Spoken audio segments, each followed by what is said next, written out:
next? He's here to tell us something good. It's Greg Hughes with the 9 till noon show. Of course, 3 hours of it. Can't he wait? Good man. Thank you very much indeed, Rory.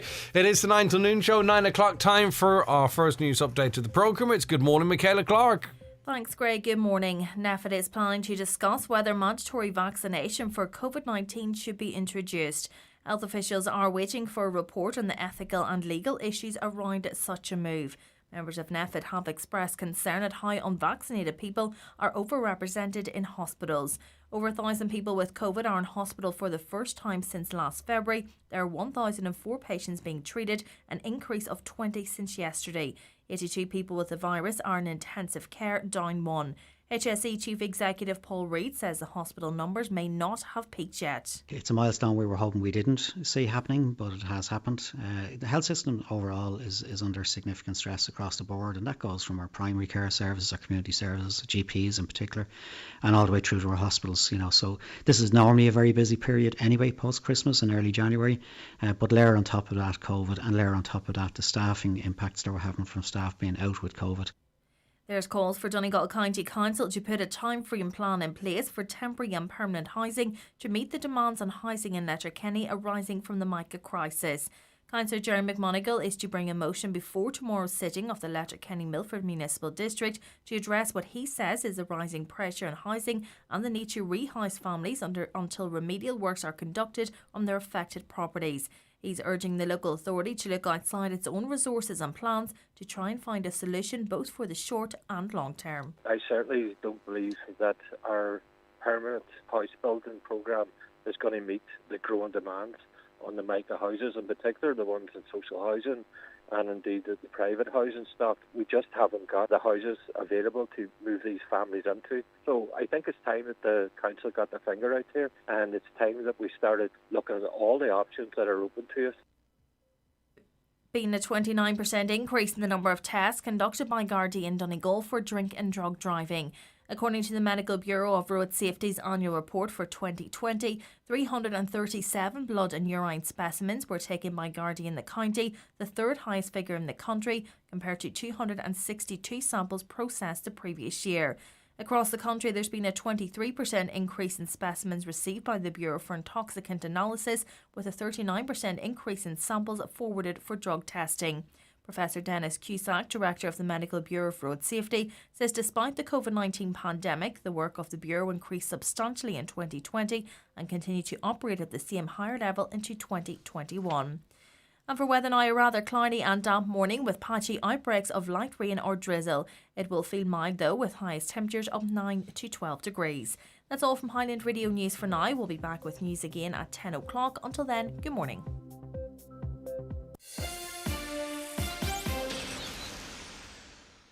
There are silent conversations that happen on our roads every day between drivers and older pedestrians like me. When we catch each other's eye to say, "Do you see me?" or "I'm crossing." But when people don't look out for each other, those connections can be missed. And so can I. Too many older pedestrians are being killed on our roads. When we look out for each other, we keep each other safe. Please look out for older pedestrians. From the Road Safety Authority. Visit rsa.ie. The 9 till noon show brought to you by Kelly's Toyota, Port Road, Letterkenny. Explore our wide range of virtual tools at kellystoyota.com. And now, it's time for the talk of the Northwest. The 9 to noon show with Greg Hughes on Highland Radio.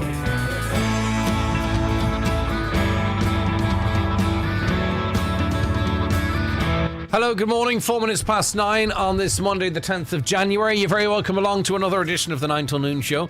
We are here with you for another 3 hours and lots to keep you entertained, hopefully, and informed. And we want your views, your opinions, your topics you wish to discuss. You can get in contact with us by calling the programme. It's 07491 25000. Caroline taking your calls. Or give us a WhatsApp or a text on 086 60 25000. Emails, well, they're more than welcome to comments@highlandradio.com. And a very good morning if you're joining us to watch the programme across our social media. Feel free to say hello and comment there. We're on YouTube, Highland Radio Ireland, or on Facebook, Highland Radio News and Sport, or Highland Radio. Let's kick off with a look at the front of the newspapers this morning, starting with the Derry People Donegal News. Schools in Donegal are facing a major crisis which is feared will get worse over the coming weeks as the Omicron variant continues to cause havoc across the education sector. Teachers' unions have said one of the biggest challenges is the ability to find substitute cover to deal with staff testing positive or having to isolate because they are a close contact, and that might strengthen the argument of students that their education is again being disrupted and they need a different way of sitting the Leaving Cert. That's addressed in later papers, which I'll get to. It's staying with teaching in the Dairy News this morning. Dairy teachers have expressed their grave concerns over the safety of staff and pupils as they return to school during the Omicron spike. Schools across the city resumed face-to-face teaching in the classroom after the Christmas break with no change to COVID guidance. Susan Paller, president of the National Education Union, and I said the message seems to be keep the schools open and hope for the best. It's farcical. Do you know what's not open? The Dáil. They're not back until the 19th of January. Do you think that's acceptable? And it's not just government parties, it's all parties, independents, whatever.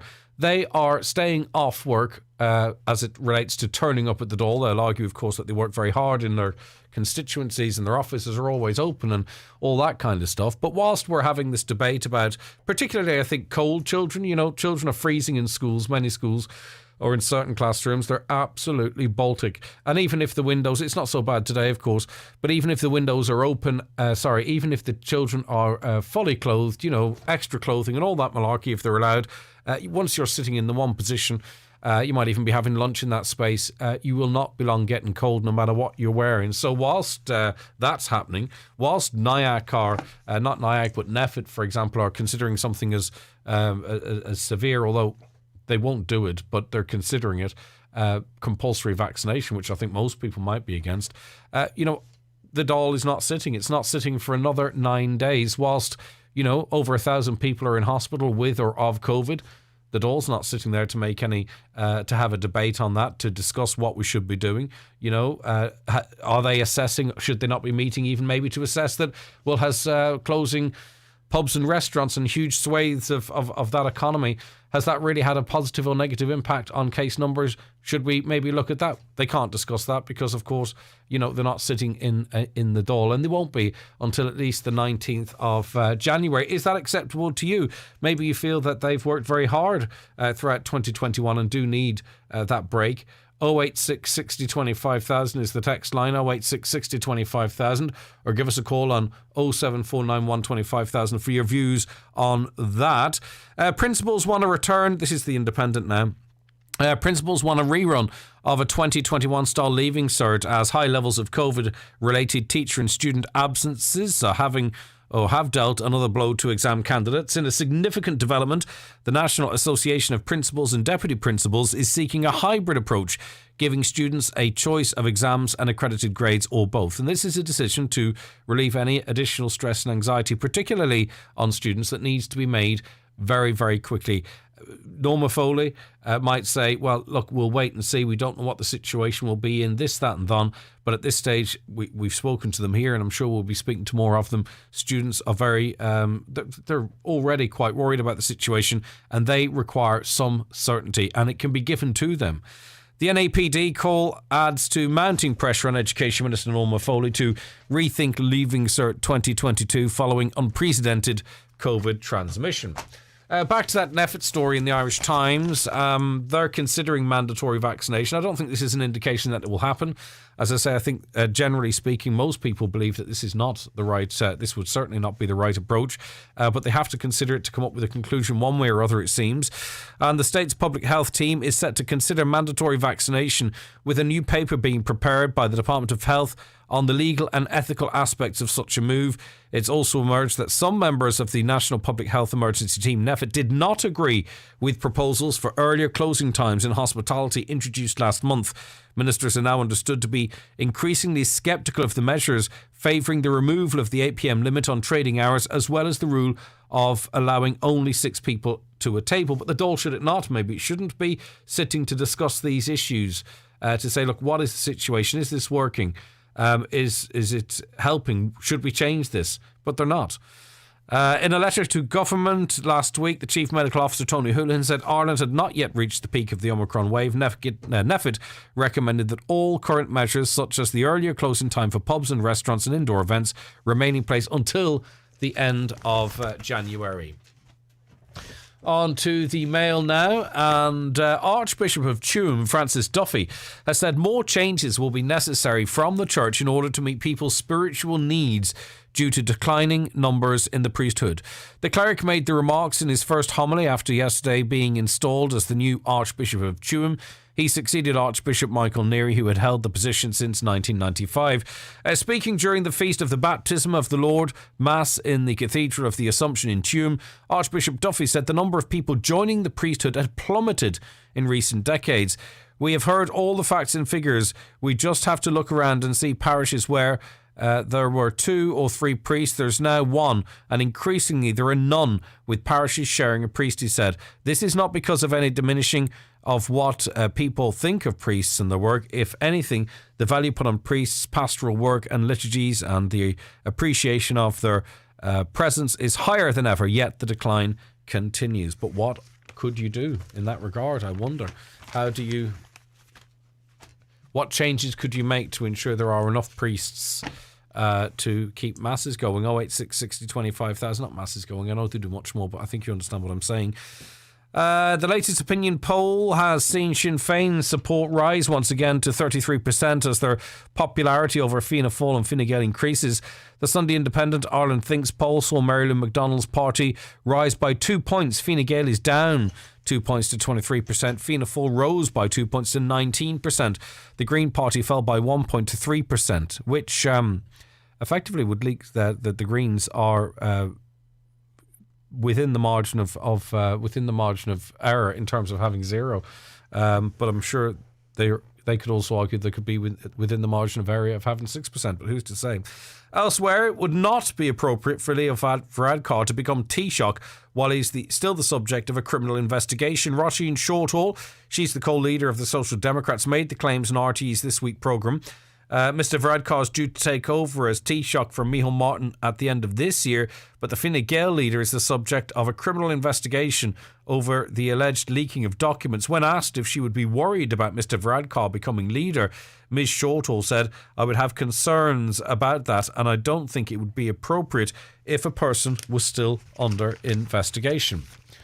And last, but certainly not least, in fact it's not last, there's 2 more stories. A tragic story. I think we all have some sort of a connection or other to New York, and you don't even need one, of course, to see the horror of this story.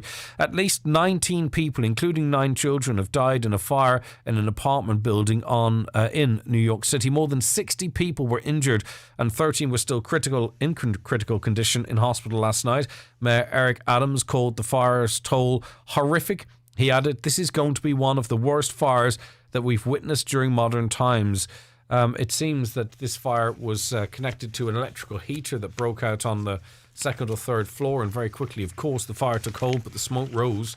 And we know how devastating the impact of smoke can be long before the flames might reach us. Very sad news altogether. And very finally, Gardaí have asked Interpol to help track down a possible suspect in the murder of Sophie Toscan de Plantier. The man is a foreign national who lives in France and was known by the French woman's late husband, Daniel. The police have his name but no address. He was spotted following Sophie in Skull, County Cork by shopkeeper Marie Farrell on the day before Sophie was murdered on December 23rd, 1996. I believe that's the same person described as wearing a trench coat and a cap in a couple of those documentaries. Well, they're looking to speak to him now. That's how they're investigating this. Filmmaker Jim Sheridan and Miss Farrell made a full statement on the matter to the Gardaí last summer. Mr Sheridan reported the incident and Miss Farrell was interviewed for 2 hours by Gardaí.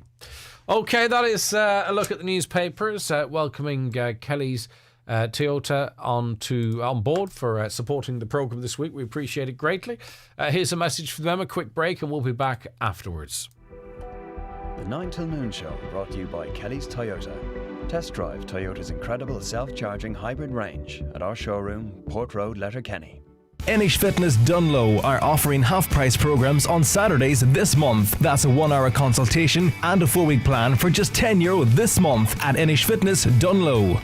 Jumpstart 2022 with the Irish Daily Star's free Slimming World recipe magazines, packed with delicious, easy-to-follow favourites like a smoky fry-up, spaghetti bolognese and cottage pie. Eat the food you love and form new healthy habits for life. Free Slimming World magazines, only inside Monday and Tuesday's Irish Daily Star. It's that time of year again. Long evenings, low temperatures and slippery roads. So for your free tyre check, call Donegal Tyres. They have all you need in stock. Winter or all-season tyres. Or, especially for wet Irish conditions, the latest generation Uniroyal, the rain tyre. Experience the difference. Call Donegal Tyres, Donegal Town. Phone 97 21482 or see donegaltyres.com. Early learning and childcare services are open and doing all they can to operate safely and continue to provide this essential service to children, their families and society.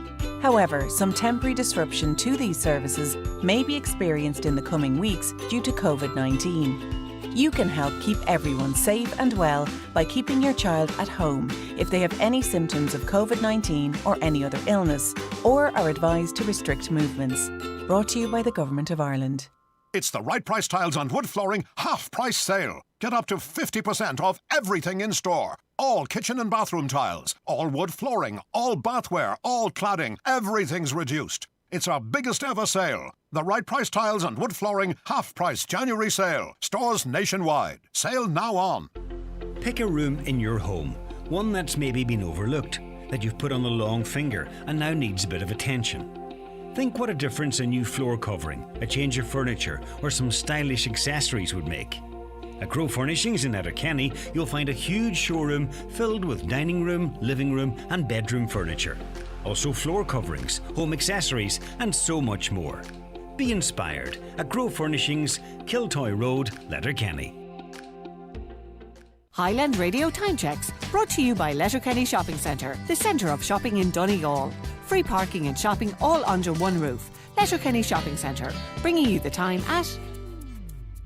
Now the time is 17 minutes past 9. Now, hi, says this caller. I'm just wondering what the story is with Lisfannon Beach.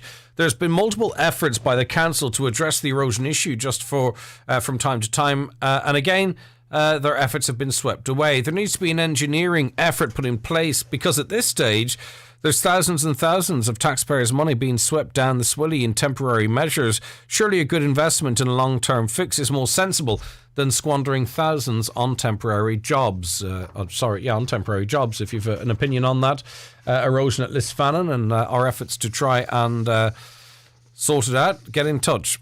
The only time I ever get to actually get inside a bank is on my lunch hour because of my working hours and their opening times, says this caller. So imagine my anger yesterday when I made a rush to get to the Bank of Ireland to be met with a sign on the door saying closed for lunch from 12:30 to 1:30 for the foreseeable. No forewarning, nothing. What is the likes of me to do now to actually get inside a bank to do my business? These banks really are forcing people to bank online. Why, I'm really quite surprised that in this day and age banks would close at lunchtime, especially for the reasons that you've outlined, i.e. when it is... more accessible for a lot of people. Right, okay. We spoke to Sarah Navin, a journalist in Australia last week. This was because, of course, Novak Djokovic, the controversy surrounding his arrival into Australia. He was in a hotel in quarantine at that time, pending a court hearing on Monday. Well, that court hearing has been heard, and Australian judges ruled the decision to cancel Novak Djokovic's visa was unreasonable. Sarah, thank you so much for accommodating us again this morning here. Right, okay, has this decision come as a surprise? I was listening, because I couldn't sleep last night, to some of the comments from the judge, and he seemed a bit of a Novak Djokovic fan, if you don't mind me saying so. Yeah, gosh, I don't know how much of a tennis fan he is, but certainly very glowing in support of Novak, and all the tables have turned. I guess it was a bit of a surprise to a lot of the Australian public, but we weren't privy to all of the paperwork that the judge was. And yeah, Novak has defended his right to play in the Australian Open, and supporters from Serbia have reacted in a joyous and colourful celebration, chanting his name in the street, both here in Melbourne, Victoria, and in Serbia. But what happens next? Because, of course, Australia and its officials reserve the right to cancel his visa again. That would have great knock-on impacts, of course, because I understand that would lead to an automatic 3-year ban for applying for another visa, which means he would be out of, tennis in Australia, perhaps even arguably to the end of his career. But then again, I don't know how much pressure might be being put on by the public. Can you sort of tease that out for us, Sarah? Not be the end of the saga, because the Minister for Immigration, Alex Hawke, can now override the decision. So the Australian government reserves the right to continue to cancel his visa under the Immigration Act, only if it's found that he provided any false information. So, as you say, he'd then be barred from entering Australia for 3 years, and the judge asked the minister to think about the impact this would have on his income, his career, his reputation. So we haven't got an outcome yet whether the government does intend to challenge it further. But I think the public feeling is that, the court has decided. There has to be a level of trust in the system. And I think the reason behind the initial backlash from the public's point of view was that there was that uncertainty, the feeling that rules had not been followed, that people of power and prestige were seen to be getting some sort of special treatment. But the court heard that apparently he produced documents that said he did have a medical exemption not to be vaccinated, that was signed off on by a physician. So, in essence, he's ticked every box, and at this point it would be pretty hard for the government to argue against that unless they have some sort of proof that these documents were incorrect or there has been some sort of extra wrongdoing in what was presented to Tennis Australia and the Victorian government. But of course, the internet investigators have been on the case and have already spotted that in the days after he claims that he received a positive COVID diagnosis, he was out meeting fans, he was out meeting children, he was out at parties, which is his right, don't get me wrong. I'm not judging him in that regard. And also, is there not a question mark as to whether or not a recent infection of COVID actually does exempt you from the strict vaccination requirements, or has that been clarified over the course of the day, Sarah?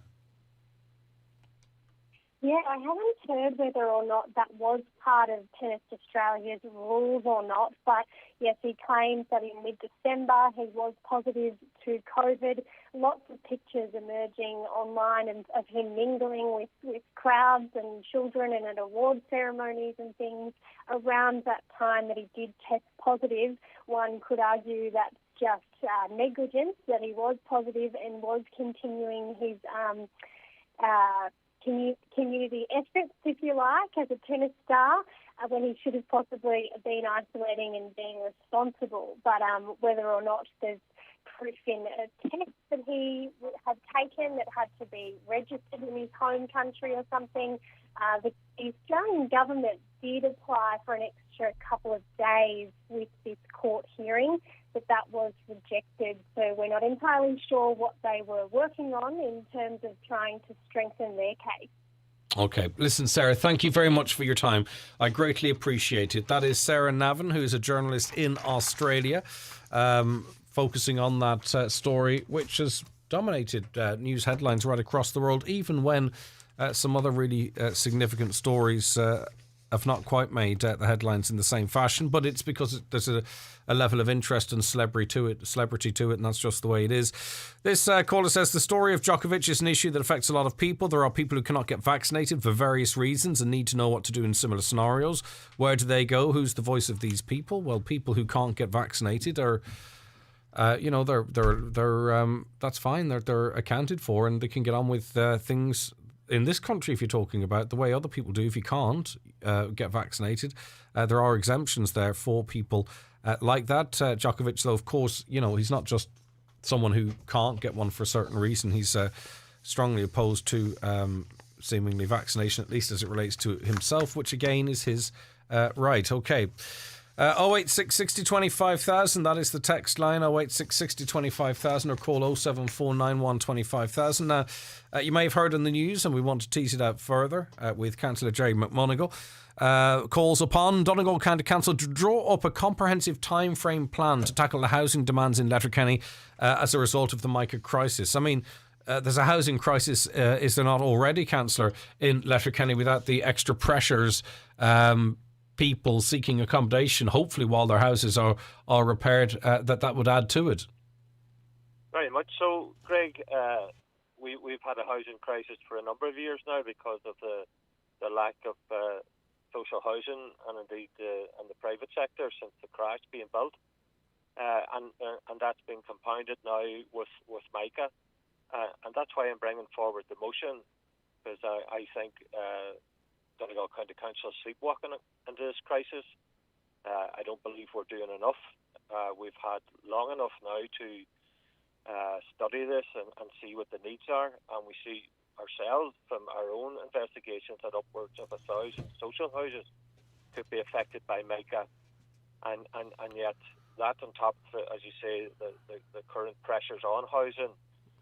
We have people now, I believe, who are living in houses which are not fit for purpose, and they're becoming unsafe for the families in them. And I would like to see us look outside the box and not just depend on acquiring or purchasing houses or building, but to actually maybe look at bringing the private sector in to provide sort of temporary type of accommodation to allow the families to move into there. Well, let's talk about that a bit more, because I think, with the best will in the world and with all the effort there, in terms of, even houses that might need some renovation or what have you, or even using up capacity that might be in the private sector, there probably isn't enough already built houses in Letterkenny realistically, given the time frame, to meet the demands that are out there.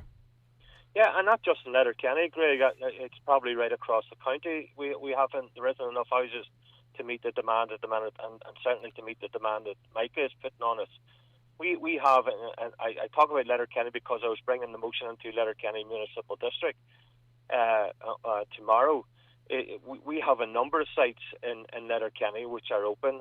We're using the past for various other uses, but our service, what they call service sites, have access to water, electricity, the sewers, etc., etc.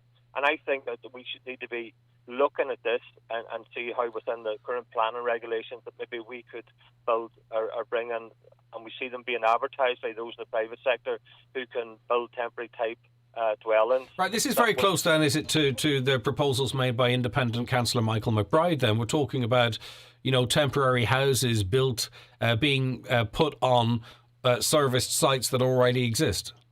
Yeah, certainly, and I agree with the time with what Michael was proposing, and it's a long while in terms of the crisis we're in that Michael made that proposal, and to date nothing has been done. Now, we're going to get a presentation this morning on Housing for All, but that's dealing with government policy over a long 10-year period, and it's not going to fix the problem we're in now, and certainly meet the problems of this crisis that Micah and the housing shortage is throwing up to us. So I think we need to think outside the box. We need to think on our feet. We need to be building these dwellings now because the demand and the need is here and then now. So I'm looking for council to look and give us a time frame, plan that some of these houses are going to be built. Because I'm getting contacted on a daily basis. I see photographs of the houses which are affected by mica. I certainly wouldn't want to live in them, and I don't think the current tenants should be, and their families should be living in them, and we need to be, as a council, providing for them. It's very complicated though, isn't it? Because, even if you, and we'll just say, these wooden temporary structures, not temporary, they're permanent, but they go up easy. Let's say it were they, and you create something like a small village, effectively, is what it might be like on some of these service sites. You can't move people in there and say, well, it could be 1 year, 5 years or 10 years. There would have to be a wider plan, would there not, for, to get their own houses rebuilt and back that they're able to be occupied. But because each family is responsible for that themselves, and the difficulties in maybe getting a contractor or how long that work might take, it becomes very, very complicated very, very quickly. And I'm sure no one would want to sort of, or maybe they would, sort of be facing 6, 7, 8, 9 years in one of these sort of, albeit quite comfortable, temporary houses on a site in Letterkenny. Yeah, and this is where government, comes in. I mean, we have a redress scheme, or we don't have a redress scheme. At the minute, we don't have. And that's what the hold-up is. And what we're looking for is a 100% redress scheme. The government need to implement that ASAP. They need to free up capital and monies to allow that type of work that we're talking about to begin. And that there is a time limit that people's going to be out of their own homes for them to be fixed and renovated and allowed back in again. So they're not staying there in 5 or 6 years. But at the minute we're in a logjam. Government haven't signed off on the 100% redress, and we're in a limbo. The applications are stalled at Donegal County Council, and while all this is happening, people are living in houses which are crumbling down around them. With the winter we had in the recent really wet and cold weather, them homes are only going to get worse. And as I say, I've seen photographs in recent weeks of homes which, look, if you had one of your pets in it, you'd be condemned for it. And we need to be moving fast, and we need to get the families out of these houses, and we need to be thinking outside the box, and we need to be looking at the service sites that there is about the county and start putting in houses which are temporarily going to fulfil the needs and the current needs that we have in the county. And I suppose this boat has sailed, though, on the government or an agency of it, taking over this on a large scale, and able to sort of say, right, to a contractor, we need this amount of houses done in this amount of time. That's really, is it not, the scenario would need to try to sort of be moving people into semi-permanent accommodation, for an unlimited amount of time. Because, as I say, with people having to do all of this individually, thousands and thousands of people right across the county, you just wonder how quickly or how slowly it's going to take to get people, the majority of people back into a livable house. Yeah, and we know the extent of the problem. I mean, an awful lot of work has been done on this. The Micah Action Group have collated a significant amount of information. They've presented it to governments and to councils. We know what the extent of the problem is, and yet we don't seem to be moving any way closer to a solution. And I know the redress scheme is going to address a lot of that, but intermittently and before that would happen, we need to be putting in some systems that's going to meet the current demand, because houses, they're not going to get any better, they're going to get worse. And as it builds up, there's going to be more and more families who are living in houses which aren't fit for purpose and need to be moved out of. So we need to start, and that's what I'm saying. I mean, Donegal County Council, we're waiting for the nod from the department and the government. The department and the government haven't made a decision yet on it. And it's just going on and on, and the nightmares continuing for these families, and it's just not good enough, Craig. It's not good enough. With a crisis like this, with a crisis like we're seeing in the health service and others, do you not think our politicians should be back in the Dáil already discussing these issues, discussing how parents and teachers are so upset that the children are freezing in classrooms, discussing the various elements of this health crisis, what's going on in Letterkenny today, the highest amount of people in hospital with or from COVID in the country. It's only going in one direction seemingly at the moment, up. All of these things. Do you not think the people, our politicians, should be back in the Dáil discussing this stuff and representing the people? They're not due back to the 19th of January. It's almost laughable, isn't it, if it wasn't so serious? Yeah, exactly. Of course they should be back, and of course they should be discussing this, but they need to be making changes. I mean, going back into the Dáil this week or last week or next week, if you're going to continue with the same policies and not bring in any change that's going to affect, or any new policy is going to affect change, then what's the use in that? Our problem is not the meeting of the Dáil, it's the policies that the current government currently have to address the crises that we have, as you say, in our health service. Look at education and the back to school and the debacle and the arguments around that. And then we have the Micah situation here in this county and in Mayo and others. So, look, unless they're going back to look at it seriously and find solutions that are going to work and address the crises, So that's what we need to do. But yes, of course they need to be back. This is too long of a break, and they need to be in there. We're in the middle of a pandemic. There's crises in health, as you say. There's crises with the MICA. There's a growing crisis within our schools, and all that was promised that would be done there. We're 2 years into the pandemic, and all the issues around the air filtration systems and all that. None of it's been addressed. All right, listen, thanks for your time this morning. That's Councillor Jerry McMonagle, 08660 25,000, 08660 25,000. That's the WhatsApp and text line. Right, okay, it is time for a break. Stay with us, more to come. The 9 till Noon Show, brought to you by Kelly's Toyota. With over 45 years of experience, trust us to help you on your electric journey.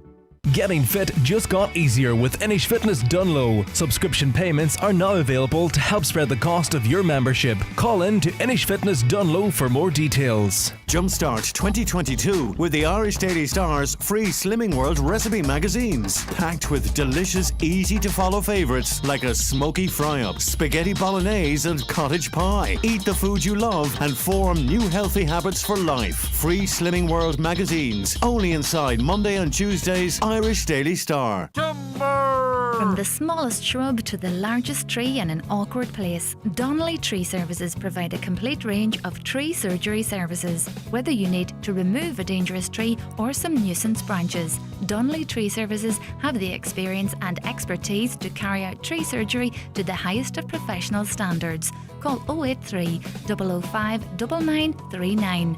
Donnelly Tree Services, Donegal. No job is too small, no tree is too tall. So you're settling down to stream the rugby when you're interrupted by this. And this. Daddy, why is a cow called a cow? But what's never interrupted is your internet.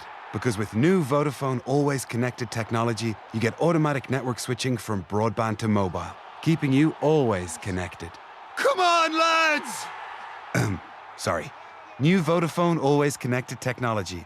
That's the power of our mobile and broadband networks together. Provides automatic connection to 4G mobile network when loss of fixed broadband occurs. Applies to internet connection only. Eligibility, 4G coverage, limitations and terms apply. See vodafone.ie/terms. Foy & Company are delighted to welcome you back in-store in Ballybuffet and Letterkenny. Foy's homeware departments are fully stocked with beautiful new collections of wall art, rugs, living room, dining room and bedroom furniture. For beautiful interiors, Foy's will cater to your every need. And if you can't make it in-store, you can always shop online at foys.ie. Foy & Company, Main Street, Ballybuffet and Port Road, Letterkenny. For all your interior needs. And you're very welcome back to the 9 till Noon show. Now, we were talking at the end of last week, weren't we, to students at LYIT who were unhappy with the current proposals as it relates to how they might sit their exams. They want, well, many of them, some that we spoke to at the very least, wanted the option for exams to be done remotely, as is being done in Sligo IT, GMIT and elsewhere. The conversation continues this week. We had a statement released at the weekend, a joint statement from LYIT management and the Students' Union, which reads, discussions between Institute management and student unions representatives continued over the course of Friday on plans for rescheduling of winter semester assessment. Both parties are optimistic that discussions will come to a satisfactory conclusion early next week, at which point a further update will be issued. And I believe they're actually having a meeting this afternoon, which is perhaps maybe a crunch meeting to try and come up with a solution there. Speaking of solutions, one of our listeners says they've got a few solutions. A few solutions for the health service here in Donegal from a texter. They say, why is there no separate minor injuries unit in Donegal? This would make vast differences if there were 1 to 2 units set up in Donegal to treat minor injuries and not have to go to the ED for hours and hours. Well, you know, that used to be the case. I remember I cut myself, had to get stitches, and went to the community hospital in Donegal. I remember having to bring someone else who was having an asthma attack, took them there, and they were given the appropriate treatment there. That was, dare I say it, 30 years ago. Maybe even more, 35 years ago in one of the examples I gave. That's where you would go in situations like that, the community hospital in Donegal town. Don't know why that changed, but anyway, now it's straight up to the ED. Their second option for NowDoc, they set up a service so that more people can be seen there, have extra teams of nurses and doctors to actually treat patients and not refer them on to ED, build up the services in the community to help ease burden on the hospital. These two things alone would make a massive difference. Now, again, I'm not trying to pick holes in what you're saying, but one of the problems we have with GP services across the country is GPs are retiring and no new GPs, very few new GPs are taking up positions. So we have GPs like, and I recall we spoke to Dr. James McDade last year, maybe the year before, and he said that he felt, and he and others have said it as well, that not that they're planning to retire, but they probably would give it more consideration. But out of loyalty to their patients, they're staying on at work, because they don't see necessarily staff coming through that could replace them. So there is not a whole group of GPs available to bolster the NowDoc service, let alone the regular GP service again. So, we could still do what you're saying, but we're going to have to find a new way of doing it. Improved conditions, I don't know what it is. Their third suggestion, take all COVID-related work away from GP surgeries. No more PCR referral or vaccine administration by GP. Set up completely different units for all COVID-related calls, advice, respiratory assessment units, vaccines, etc. And where would they be based, though? Because currently we have GP services in every corner, for the most part, of Donegal. Where would these be centralised? Would it be in Letterkenny, Buncrana? What would happen if you lived in Dunlow, and so on and so forth? I believe this is our last set of restrictions. They have to move to an endemic stage, living beside COVID anyway. So maybe a lot of what you're saying there will be resolved through that. But they go on to say, just think outside the box. Lots of things can be done to help the current situation. And thank you so much for putting in so much thought. A lot of what you say, I think, makes an awful lot of sense. But it's where do you get the staff to actually to come up with your suggestions, because they can't get enough staff into Letterkenny University Hospital currently. Adult Learning Disability Day services are closed in Cashel Nacor again, believe it or not. We'll have a look into that and see what the story is there.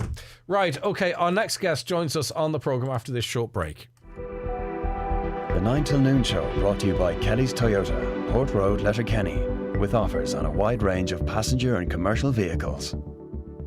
Inish Fitness Dunlow is offering a free fitness plan tailored to you with every 6 or 12-month membership purchased in January. Call in to Inish Fitness Dunlow to find out more.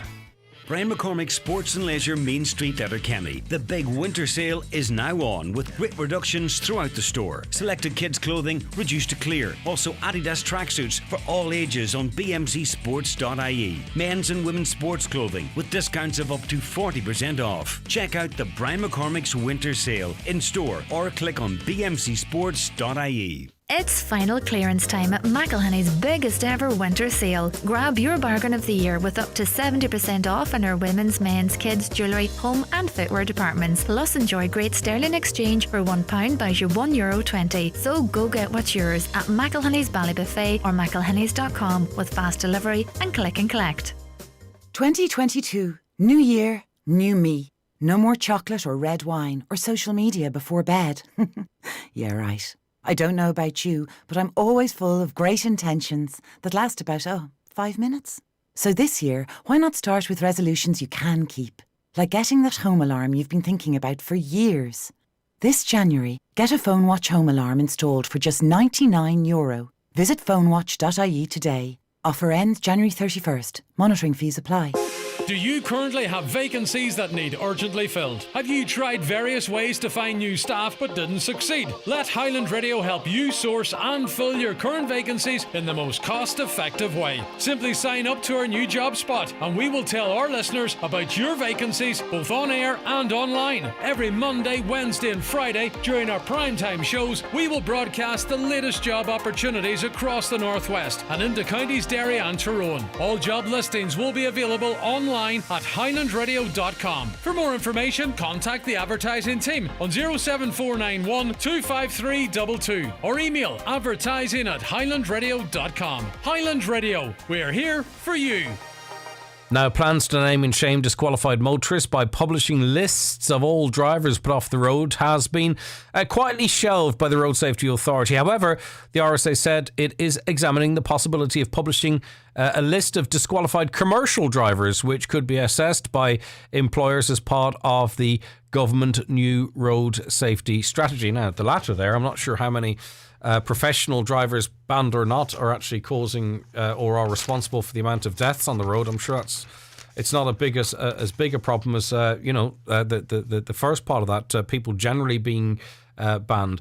Former Transport Minister Shane Ross joins us on the programme. I think you were in favour of this name and shame policy, as was it's a national group, of course, but founded locally here to us, Park. You would have been in favour of this, I imagine. Are you disappointed to see the RSA quietly shelve these plans, Shane? Morning, Greg. Yeah, I suppose I am. I'm kind of surprised, but I know it's been taking an extraordinarily long time for this particular measure to come in. So there must have been some difficulties somewhere, and I think there are privacy issues involved. But it was first suggested, I think, even before I came into office by the RSA in 2015. And I do think that the knee-jerk kind of response to nearly all legislation, which is to introduce driving legislation, to say no is a bad one, and we've got over that. Now it appears that there are real difficulties in terms of privacy, but I would really urge the RSA to think again on this, because when I was Transport Minister, I was happy to look at all measures to save lives, and this was one of the ones which came up. It seemed to me to be very, very sensible, because it seemed to me that it acts as a deterrent. It deters people in their communities from drink driving and drug driving in particular. These offences, which are, it's a more novel way, and it works in terms of the revenue commissioners, in terms of tax defaulters. It's a more novel way than just punishing people by putting them off the road or finding them. But it actually makes them think, hey, what are people in my community? The only thing I would say, though, with the revenue commissioners, it works maybe because, the person is chased down. They're incredibly heavily penalised. You will see some of those settlements whereby the initial sum is much less than the actual sum. So there's a number of factors there that might see that working as a deterrent. The RSA seem to think that naming and shaming in and of itself would not be a deterrent, but we have to do something, because 7 out of 10 fatal crashes are caused by banned drivers. So we have, if it's not going to be name and shame, we have to come up with something else then, because for every 100 people that very sadly die, 7 are caused by people. It's not quite as simple as that, but 7 are caused by people that should not be on the road at all. Yeah, I know, and there is a bit of a culture here, and it's all over. It's countrywide. It's not rural. It's not urban. It's countrywide. Of people who have been banned for 6 months or a year or whatever it is for drinking, drug driving. An awful lot of them, as you say, that they're still driving, and even though they've been put off the roads illegally, of course.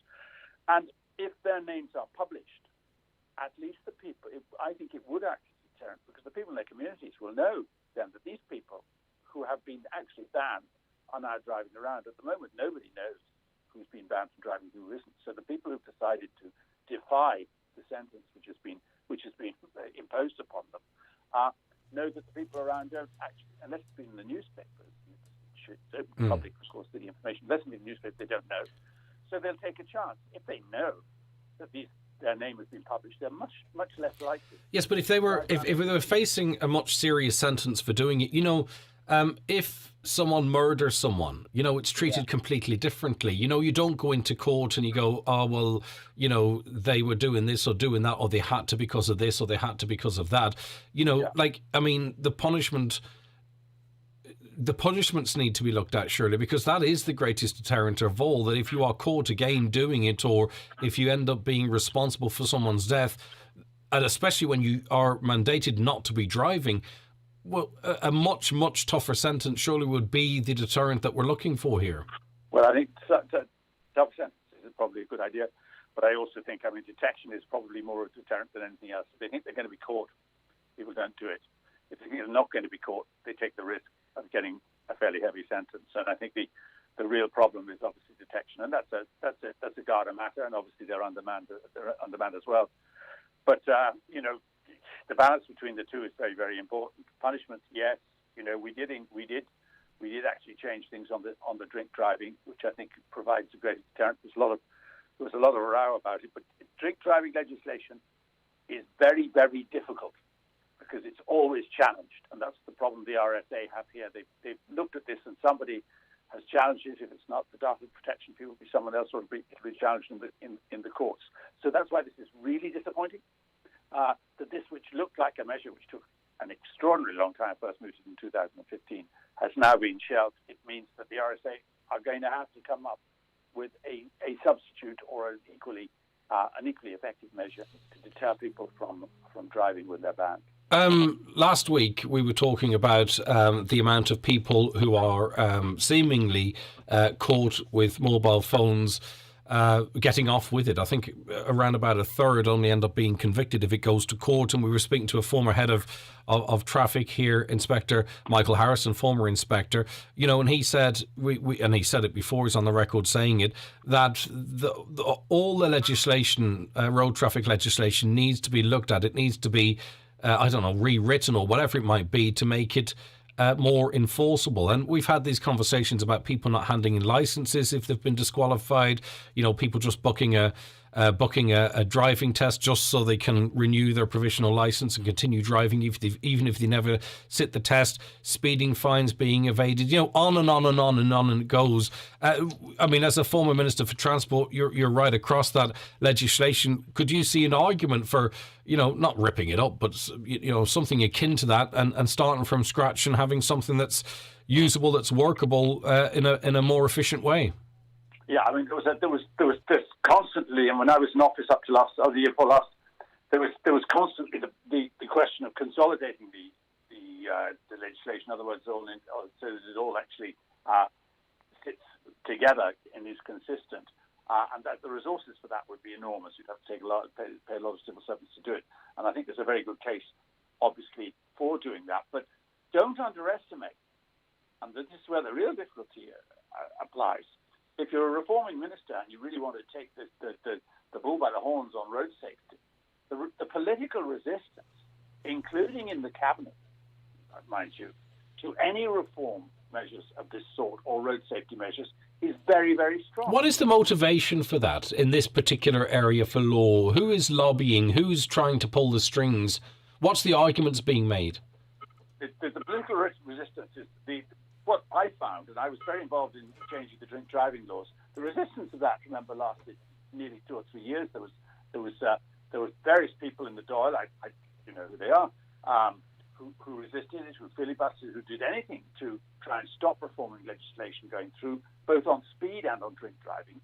And the pressure on them was undoubtedly from the vintners in that situation. It was undoubtedly from the drink lobby, and the drink lobby was massively resistant. Yes, but what we've seen is, right, the vintners having the impact to slow down the work that you and others were trying to do, and yet they couldn't do anything about pubs being closed completely for a year.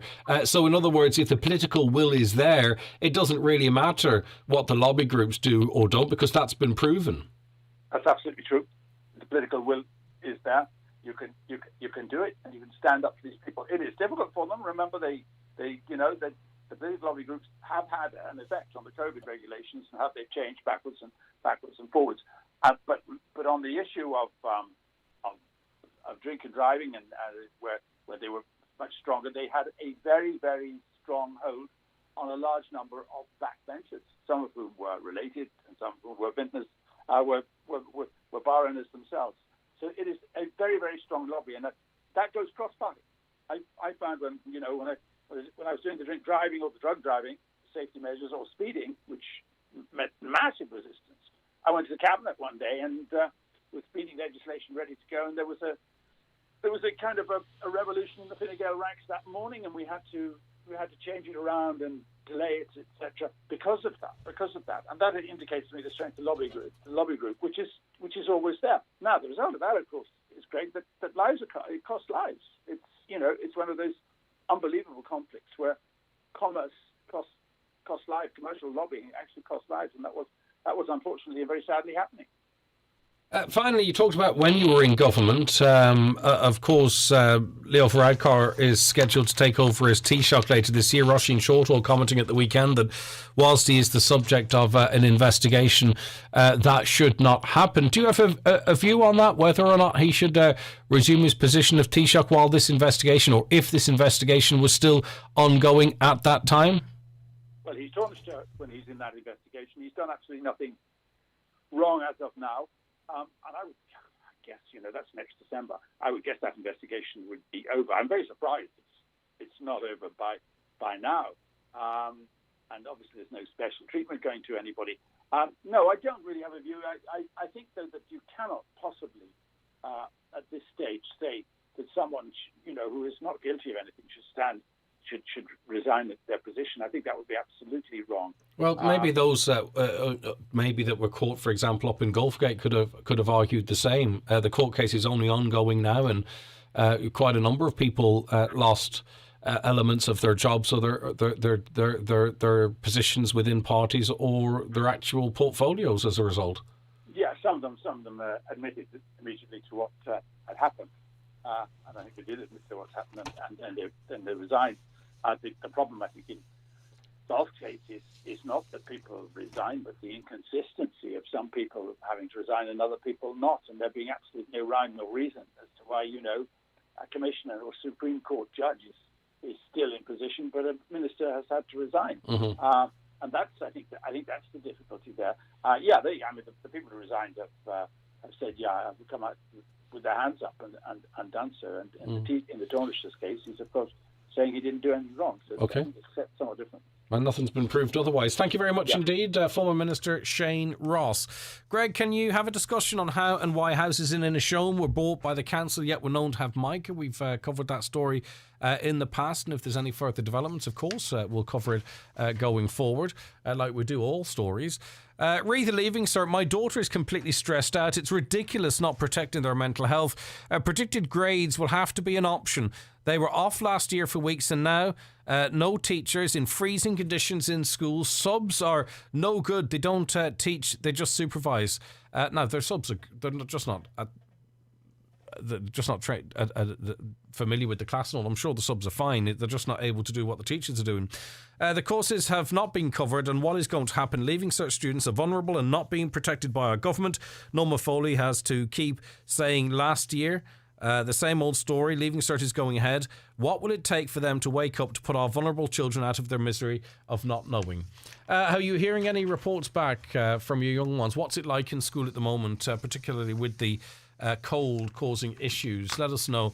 And do you agree? I think we all agree, don't we, that our young people need to be told one way or other what's happening, because there's nothing worse than uncertainty. I've said that in the past, but it's true.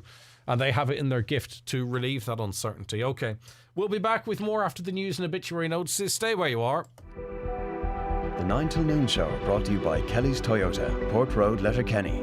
Stockists of a wide range of used passenger and commercial vehicles.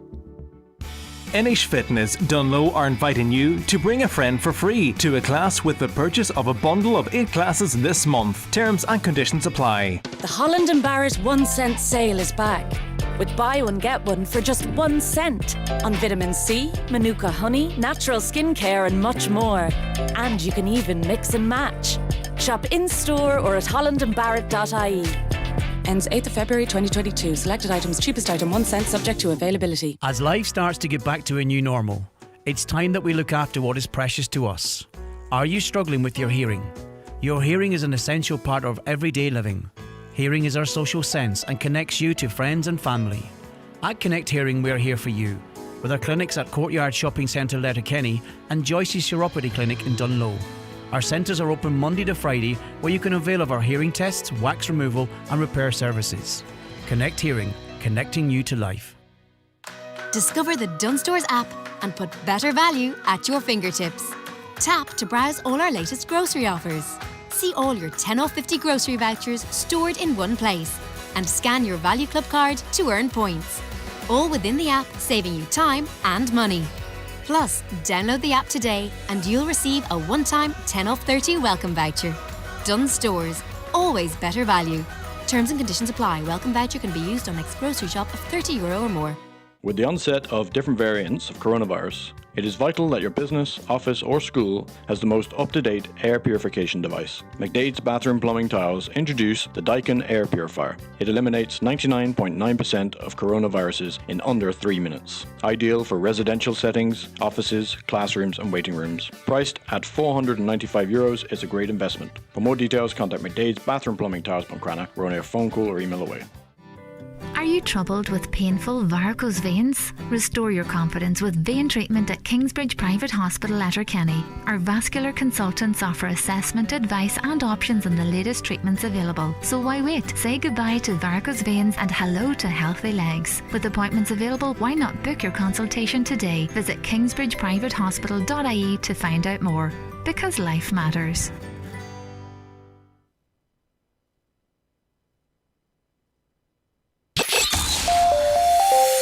Live, on air, online and on the Highland Radio app. This is Highland Radio News. Good morning, I'm Michaela Clark with the news at 10 o'clock. NPHET is planning to discuss whether mandatory vaccination for COVID-19 should be introduced. Health officials are waiting for a report on the ethical and legal issues around such a move. Members of NPHET have expressed concern at how unvaccinated people are overrepresented in hospitals. Over 1,000 people with COVID are in hospital for the first time since last February. There are 1,004 patients being treated, an increase of 20 since yesterday. 82 people with the virus are in intensive care, down 1. HSE Chief Executive Paul Reid says the hospital numbers may not have peaked yet. It's a milestone we were hoping we didn't see happening, but it has happened. The health system overall is under significant stress across the board, and that goes from our primary care services, our community services, GPs in particular, and all the way through to our hospitals. So this is normally a very busy period anyway, post-Christmas and early January, but layer on top of that COVID, and layer on top of that the staffing impacts that we're having from staff being out with COVID. The Fine Gael senator is calling for the Leaving Cert to run on the same hybrid model as last year. In 2021, 6th years were given the choice to accept predicted grades or sit the exams as normal. Senator Regina Doherty says this year's exam students deserve to know the plan for this year's Leaving Cert. The hybrid model is a compassionate one, and I think compassion is something that they definitely need now. We're talking about their mental health, and where we're at the moment is that their stress valves are close to exploding. And so rather than waiting until March like we did last year, I'm asking the Minister to strongly work with stakeholders. Planning permission has been submitted for a major new innovation and business centre in Letterkenny. The proposed development would see the construction of a multi-storey building on the Pierce Road at the site of the former ESB premises. Trish Lafferty reports. Plans have been submitted by Donegal County Council in partnership with Donegal 2040 Strategic Development Designated Activity Company for the construction of the Alpha Innovation Centre and the Beta Business Centre. The Council has already secured funding of €3.7 million to establish the Alpha Innovation Centre, a low-carbon enterprise campus in Letterkenny's Enterprise Quarter. It's proposed to demolish the former ESB retail and office premises to make way for the major development. Once completed, the buildings will provide office and research and development accommodation facilities, public realm and parking. Plans are available for viewing until Monday, January 24th. Submissions and observations can be made in writing to the County Secretariat, Donegal County Council, Lifford, before 5 p.m. on Tuesday, February 8th. There's calls for Donegal County Council to put a timeframe plan in place for temporary and permanent housing to meet the demands on housing in Letterkenny arising from the mica crisis. Councillor Jerry McMonigal is to bring a motion before tomorrow's sitting of the Letterkenny Milford Municipal District to address what he says is the rising pressure in housing and the need to rehouse families until remedial works are conducted on their affected properties. He's urging the local authority to look outside its own resources and plans to try and find a solution both for the short and long term. I certainly don't believe that our permanent house building programme is going to meet the growing demands on the mica houses, in particular the ones in social housing and indeed the private housing stock. We just haven't got the houses available to move these families into. So I think it's time that the council got their finger out here, and it's time that we started looking at all the options that are open to us. There's been a 29% increase in the number of tests conducted by Gardaí in Donegal for drink and drug driving. The number of tests conducted by Gardaí nationally is up 23%. Adrian Harmon has more. According to the Medical Bureau of Road Safety's annual report for 2020, 337 blood and urine specimens were taken by Gardaí in the county, the third highest figure in the country, compared to 262 samples processed the previous year. Across the county, there's been a 23% increase in specimens received by the Bureau for Intoxicant Analysis, with a 39% increase in samples forwarded for drug testing. Professor Dennis A. Cusack, Director of the Medical Bureau of Road Safety, says despite the COVID pandemic, the work of the Bureau increased substantially in 2020 and continued to operate at the same higher level into 2021. The report shows cannabis to be the most prevalent drug detected in motorists, while 25 to 34-year-olds continue to contribute to the greatest percentage of drivers arrested on suspicion of drink or drug driving. Weather now, a rather cloudy and damp morning with patchy outbreaks of light rain or drizzle. Mild today with highest temperatures of 9 to 12 degrees. That's all from Highland Radio News for now. We'll be back with an update again at 11 o'clock. Until then, good morning.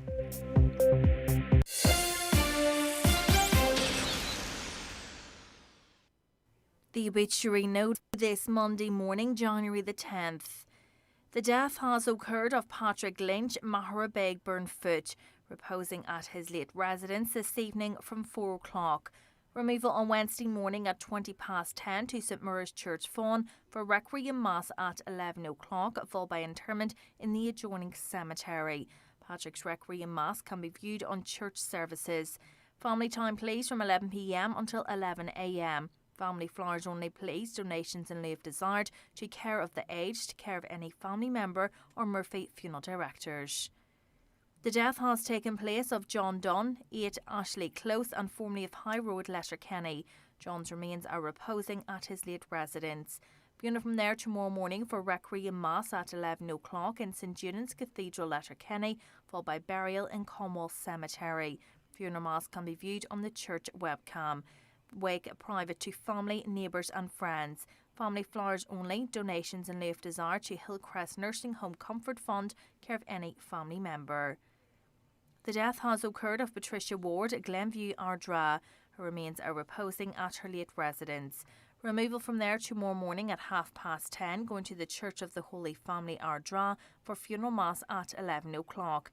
Interment afterwards in the family plot in Glenty Cemetery. House is strictly private at the request of the deceased. The death has occurred of Anita Gilday, Cairn, Ardra. Her remains are reposing at her late residence.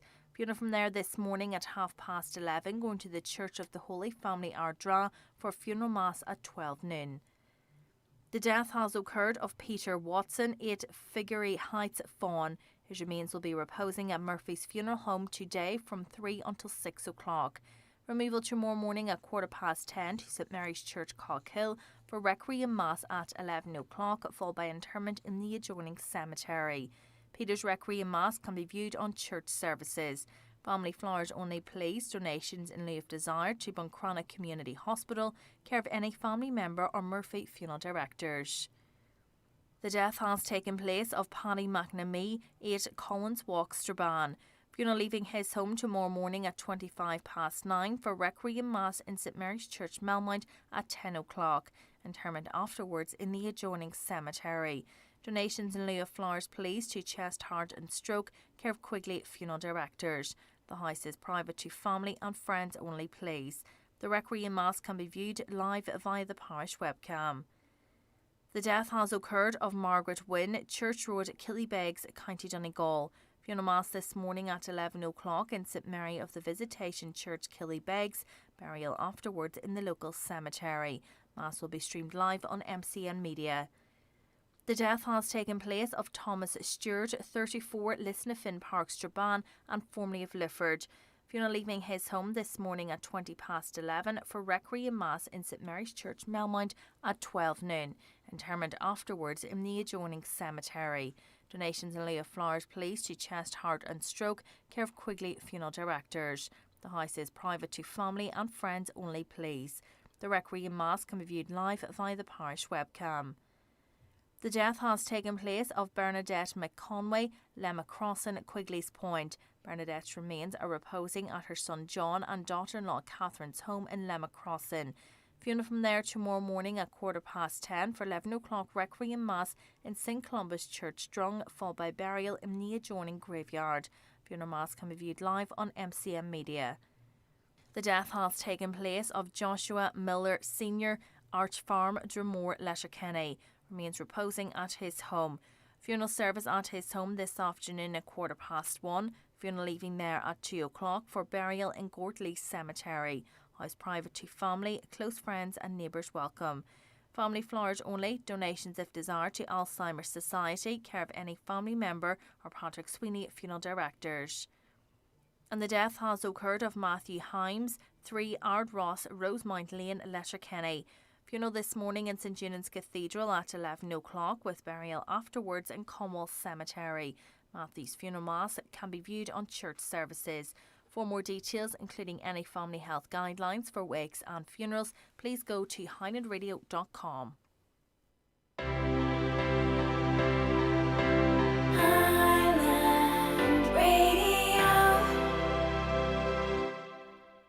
There are silent conversations that happen on our roads every day between drivers and older pedestrians like me. When we catch each other's eye to say, "Do you see me?" or "I'm crossing." But when people don't look out for each other, those connections can be missed. And so can I. Too many older pedestrians are being killed on our roads. When we look out for each other, we keep each other safe. Please look out for older pedestrians. From the Road Safety Authority. Visit rsa.ie. And you're very welcome back to the second hour of the 9 till noon show. The numbers for you to keep in contact with us are as follows: 086 60 25,000, 086 60 25,000, or the phone lines. Caroline taking your calls as always, and 074 91 25,000. The bingo numbers are on the way for you, but just some of your comments beforehand. Greg, I hate seeing truckers with huge lorries, mothers or fathers with children in the back. Anyone driving with a mobile to the ear and driving, never mind turning in a busy, tight corner like from Ballabafay to Glenfinn Street. I dare any Gardaí in plain clothes or concerned person stand there and count these dangerous, uncaring drivers. Catching low breakers in places like this all over Donegal or Ireland would be like shooting fish in a tank. All it's needed is video cameras plus CCTV all over the place to back the case up, maybe, possibly, arguably, but it's maybe even all more easy to clock drivers coming in on the roadworks into Letterkenny. Greg, does anyone know why the Rural Mobile AIB Bank hasn't been in our area for the last 3 weeks? Is it a result of COVID or staff shortages or bank changes? Well, maybe we can put an inquiry in to find out what the story is there. You'd imagine that the bank would have contacted customers if they could to let them know that. Hi, Greg. That facility of treating minor injuries was in Lifford Hospital. Great idea to bring it back. Yeah, indeed. And I'm sure it was in Dunlow Community Hospital, in Glentees, Donegal Town, Ballyshannon, maybe the Rock or Shield. Sorry. I'm sure, it was done all over the place. There was someone on site to, maybe strap up an injured ankle or put in a few stitches. That's the way it used to be. Shane Ross, the very mention of the man's name sends shivers through me. Ruthless should be his middle name. One example, he ruined the wee rural pub, stopped the small farmer from heading to the pub on his tractor for a pint at night. Hi, I'm just wondering, could you please highlight the dangerous junction at Causeway Road, Buncrana? I really think the council will do nothing till a serious crash happens. It's unbelievable after so many years that they haven't put traffic lights up when it's so dangerous. Highlight it, please, before it's too late. I'm not very familiar with this junction, the Causeway Road junction in Buncrana. If you travel that road and you share the concerns of your fellow listener, get in touch with us, raise the issue with us on 086 60 25,000. Apparently the Ulster Bank in Ballabafay is the same. It's closed for lunch. I thought those days were gone. Half-day Wednesdays, closures for lunch, all that kind of stuff that used to be the case. Banks closing at lunchtime. It would be the only time I could get into a bank. And I'm sure I'm like many people out there. But anyway, I need a PCR test because of a positive antigen. I sat up till 12 last night to get one, and the appointment is for Tuesday evening. So it could be Thursday before I get the results. I have other people to think about who could be close contacts. These people are at work. Should I contact them directly or leave it to the contact tracing system? It's all becoming a bit facile, they say. I don't know. What I mean, courtesy, out of courtesy, I'd contact people and say, look, I haven't had a PCR test, but I've had a positive antigen test, and let them make their decisions. That's what I would do. Later on in this, you see, they haven't figured it out themselves, they being the HSE, because later this week, you would now be able to upload your antigen test to the HSE website, right? And it has the facility then to sort of allow you to input your close contacts, and then they would send out a text. But they haven't decided yet whether or not they're actually going to do that. They haven't figured out yet, when someone uploads a positive antigen test, what to do next about close contacts. I wouldn't say making it up as they go along. Let's just be very kind and say they're working it out as they go along. So I don't know what to say to you. I know it's happened. People say, look, I've had a positive antigen test, just to let you know. Maybe that's something you might want to do. But that is completely up to you. As I say, I don't suggest what people do. That's up to each individual to do what they think is the right thing in this situation. Right, okay, good luck if you're playing the bingo today. It's the start of another week. You can join and play at any time, by the way. If you're in a shop, you can pick up your bingo books. It's €1 a day, €5 for the week to play, I believe, and you're supporting the National Council for the Blind of Ireland. But of course, please pay responsibly and within, so it's fun for you. No point buying a ton of them and thinking you're going to make a fortune and you being out of pocket. It's for fun, but hundreds of euro won daily. If not on the day, it's rolled over. Jackpot on a Thursday, but as I say, you're supporting the work of the National Council for the Blind of Ireland in doing so, and here are those numbers for you. It's time for Ncbi Bingo on Highland Radio. It's Monday, the 10th of January. You're playing on the green sheet. The reference number is S6. It's game number 2. The numbers are 9, 39, 18, 44, 45, 70, 42, 69, 62, and finally 71. Phone your claim to 9104833 before 8 tonight, leaving your name, contact number and the name of the shop where you purchased your book, and we'll call you back the next working day. Get all your NCBI Bingo information at highlandradio.com. The 9 till noon show with Kelly's Toyota, Port Road, Letterkenny, where you can care for your Toyota with a 2-year service pack from €299. Get fit this new year with Inish Fitness Dunlow. They are open 7 days a week and ready to help you with your New Year fitness goals. See inishfitness.ie for timetable, prices and membership offers. Michael Murphy Sports and Leisure has everything you need to gear up for the GAA season this year. Get your hands on the brand new Donegal GAA home jersey, available in men's, ladies and kids, or gear up the whole family for pre-season and match days with the new Harlem range of sweaters, leggings and snoods at michaelmurphysports.ie. Right now, there's a child who desperately needs a foster family. It's the right of every child to grow up in a supportive and loving home. Could you open your heart to a child? Origins Foster Care need foster carers now. Together, making children's lives better. Call 01 907 9196 or follow us on Facebook. Sometimes it's just bad luck, but sometimes it's negligence. From minor bumps to life-changing injury, every accident has a story. Time to call McElhenney and Associates. They'll assess the situation, advise on solutions, and lead the way if any litigation is to follow. From motor accidents and workplace accidents to slips, trips and falls, call today on 074 917 5989 or find us online. Let's get you started on the road to recovery. McElhenney and Associates Solicitors, Donnelly. How can we help?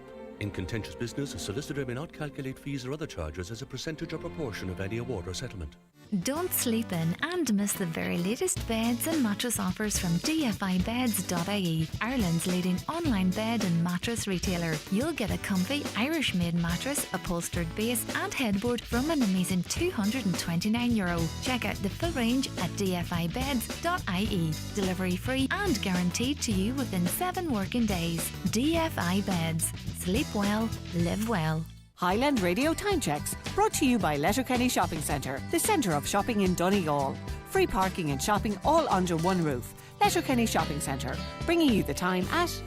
The time is 18 minutes past 10, and you're very welcome back to your 9 to noon show. Now, of course, in the run-up to Christmas, we covered it here, and it's been widely reported that the NowDoc number has changed. 1850 numbers are done away with and being replaced by 0818 numbers, but not everyone is going to hear that message, and you can't relate that message enough. The new NowDoc number is 0818 400-911. Now, when I was talking about this towards the end of last year, because this is such an important service, I couldn't understand as to why both numbers could not run in tandem for a more prolonged time, because, as I say, not everyone is going to hear the information despite everyone's best efforts. And Margaret is joining us to talk to us about the importance of people knowing the new number, but also, of course, that in a very stressful situation, the impact it can have in terms of people who aren't aware of the change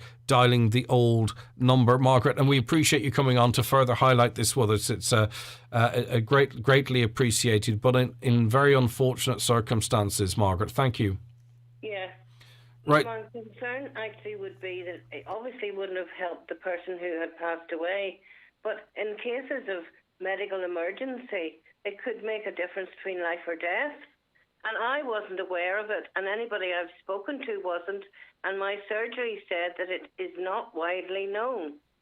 So what happened on Sunday? It's last Sunday now, Margaret, that made you so aware of this? Well, my neighbour was suffering from cancer, and he was in great pain the night before, and I'd said to his wife, ring me any time of the day or night. So at 5:30 on Sunday morning, she rang to say she couldn't wake him up.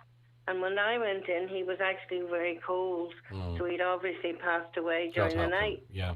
Yeah. So I knew I needed a death certificate first.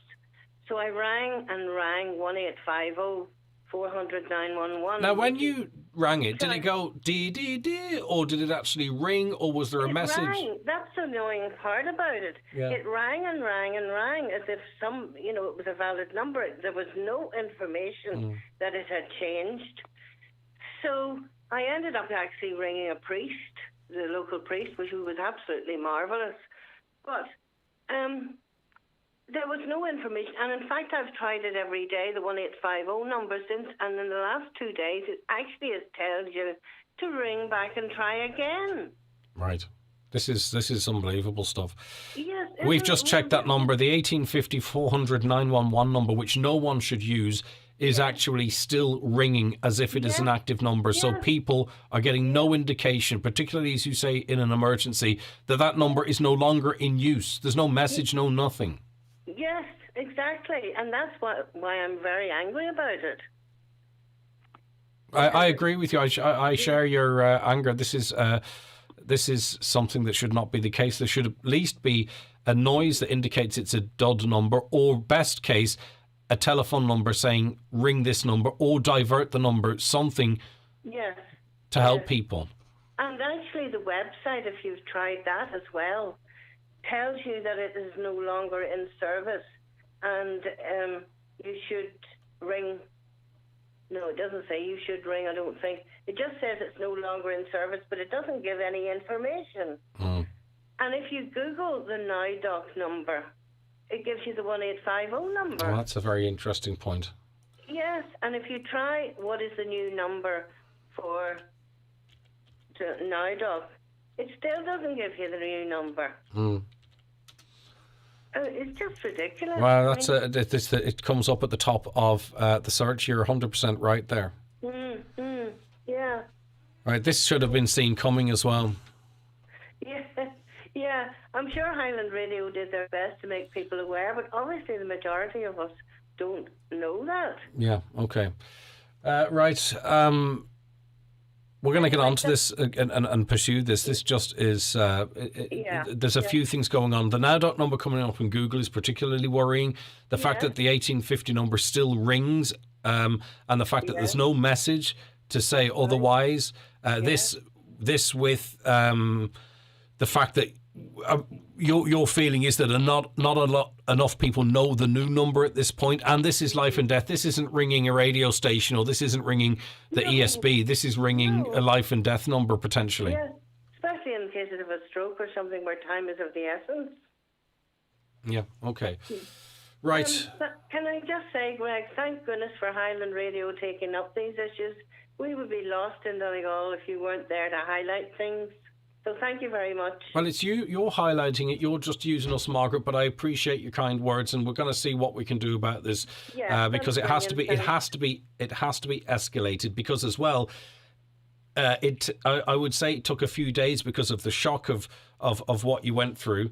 It's taken a few days to process this and say, hold on a second, I couldn't get through to this service. I thought it was just one step too many and I wasn't going to do anything. But now I'm sort of through it. I feel very strongly that I need to. It could save lives. No doubt. Yeah. Okay, leave it with us, and we're going to try to see what we can achieve. But something has to be done here. All right, thanks very much, Margaret. Thanks, okay, bye-bye. And my condolences to your neighbour, by the way, as well. Very importantly. Thank you very much. She's in our prayers, as is her partner who passed. Thank you so much. Yeah, thank you very much. All right, Margaret. Right, that's quite significant, I think. This is the kind of stuff you'd love your politicians to be on, making inquiries and doing it, and that's what we're doing it as well, of course. But you know what I mean. Greg, in relation to schools, there are two options. Either you close the schools or you keep them open with the windows open. That's not the case at all, you see, because there are technological solutions to this, relatively inexpensive air purifiers that the Department of Education was being called on to supply through the government, and they are of the government, months and months ago. So there are more than that options. You have the windows closed, you have CO2 monitors, and you have air purifiers in the classroom. So that is a solution. But anyway, as I say, I don't wish to contradict you, but there's a glaring alternative to your two options. Either you close the schools or keep you open with the windows open. Another one, I don't think predicted grades is a great idea. This is the same texter. Too much pressure on teachers because parents want and expect teachers to give a good grade to their child, even though the child may not be worthy of this mark. Look, I know good students who were very disappointed with the predictive grades because they didn't get the marks. The system is there. It's not perfect, but it's been used. Greg, no subs in secondary schools. They don't teach, they supervise. If it's short-term example, teachers are out with COVID. I know, but it was just them being described as useless, and they are people and human beings, and that's the only... that's the only reason I added that in is of course, in terms of what they can do versus a teacher. It's just the useless word is what stuck with me. Right, Councillor Michael McClafferty, good morning to you. Good morning, Greg. Thanks. Good, thanks. First things first, I because when I was on with you and I challenged you on your proposal that the fire service could assist in first responding, could assist the ambulance service. And in fairness to you, I think it's only right since then, there's been further calls from that, and I think maybe some advances being made in terms of looking at that. So as I say, I did challenge you quite strongly on it the last time I spoke to you, so I think it's only fair to recognise that your calls have got a bit of traction and may end up going somewhere, despite, I think, you were unable to get any support from any other council members at that meeting. Is that a fair enough assessment of it? Yeah, getting support from the officials, yes, to be fair, at the meeting, all the council members, all the county councils weren't in favour of it, but the officials just weren't open to it at that particular day, back in November there. But yes, other counties now have started to take it, to acknowledge it as well. So hopefully going forward, I know it's a big ask for everybody here, but at the end of the day, the one thing it depends on, you can't put a price on somebody's life. Mm-hmm. And as I said to Donnelly that the other counties have it as in Cork as elsewhere. There's no reason why Donegal here can't get it, and the only way Donegal's going to get it, that the public start to get pushing themselves here, realise how significant this can be, and hopefully through time, maybe not in the too distant future anyway, mm-hmm. that somebody at the top people will say, look, okay, these guys have a point, every county, rolling it out across the counties, and it will be helpful to us all. Okay, I just wanted to reference that to be absolutely fair, but that's not why we invited you on.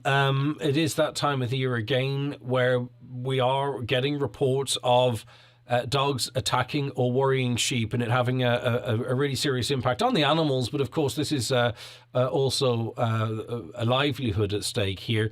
Tell us why you're raising this issue today. Yeah, thanks, Greg, for the opportunity. I'm raising the issue because at the moment now, as you rightly said, it's the lambing time of year again from January on to possibly April for some farmers, and their dogs out and about. The particular issue that I'm raising here today is there's people going out to exercise their dogs to certain places, let it be parks, let it be beaches, whatever, maybe along the road, back roads in some cases, obviously where we live here in Donegal. But the problem is here anyway at the minute, there's dogs being either going out without leads or on leads and then let off the lead, and the dog's running on, and the dog's jumping into the fields, so on, and it's starting to chase sheep, it's worrying sheep. There's a local farmer here at the minute on the firing at the minute with some dogs he's having a problem with some dogs. And normally this would come up with dogs, somebody's dog has left house, wandered away, a roaming dog. This is not roaming dogs, just to make that clear. This is a few dogs that are being, all I can say is the owners are being irresponsible. They're letting the dogs do as they wish, and they don't realise the danger, or they don't see the significance of the dog jumping into the field and chasing sheep. And this is only going to lead to one thing. It's going to lead to eventually, first of all, it's going to lead to the sheep these days at the minute, if they're being chased, aborting lambs, possibly getting hurted as well. For example, if the dog jumps into the field, the sheep's going to panic, the sheep's going to run. They may well race themselves against the fences. They could end up with injuries, damage. And eventually it will lead to death. As I said there, the farmer in particular that's contacted me to raise this issue, he's lost sheep last year, he's lost sheep the year before, and he feels the same situation is going to happen again in the coming days if something doesn't be done, and he doesn't want that to be the case. I think it's 2 years ago here in Dunfanny as well with a separate farmer. He lost quite heavily as well, and no trace of where the dogs come from. We weren't able to get the dogs, or who owned the dogs. They were dogs obviously that broke away from somebody, left their house or their enclosure, and they went on a rampage.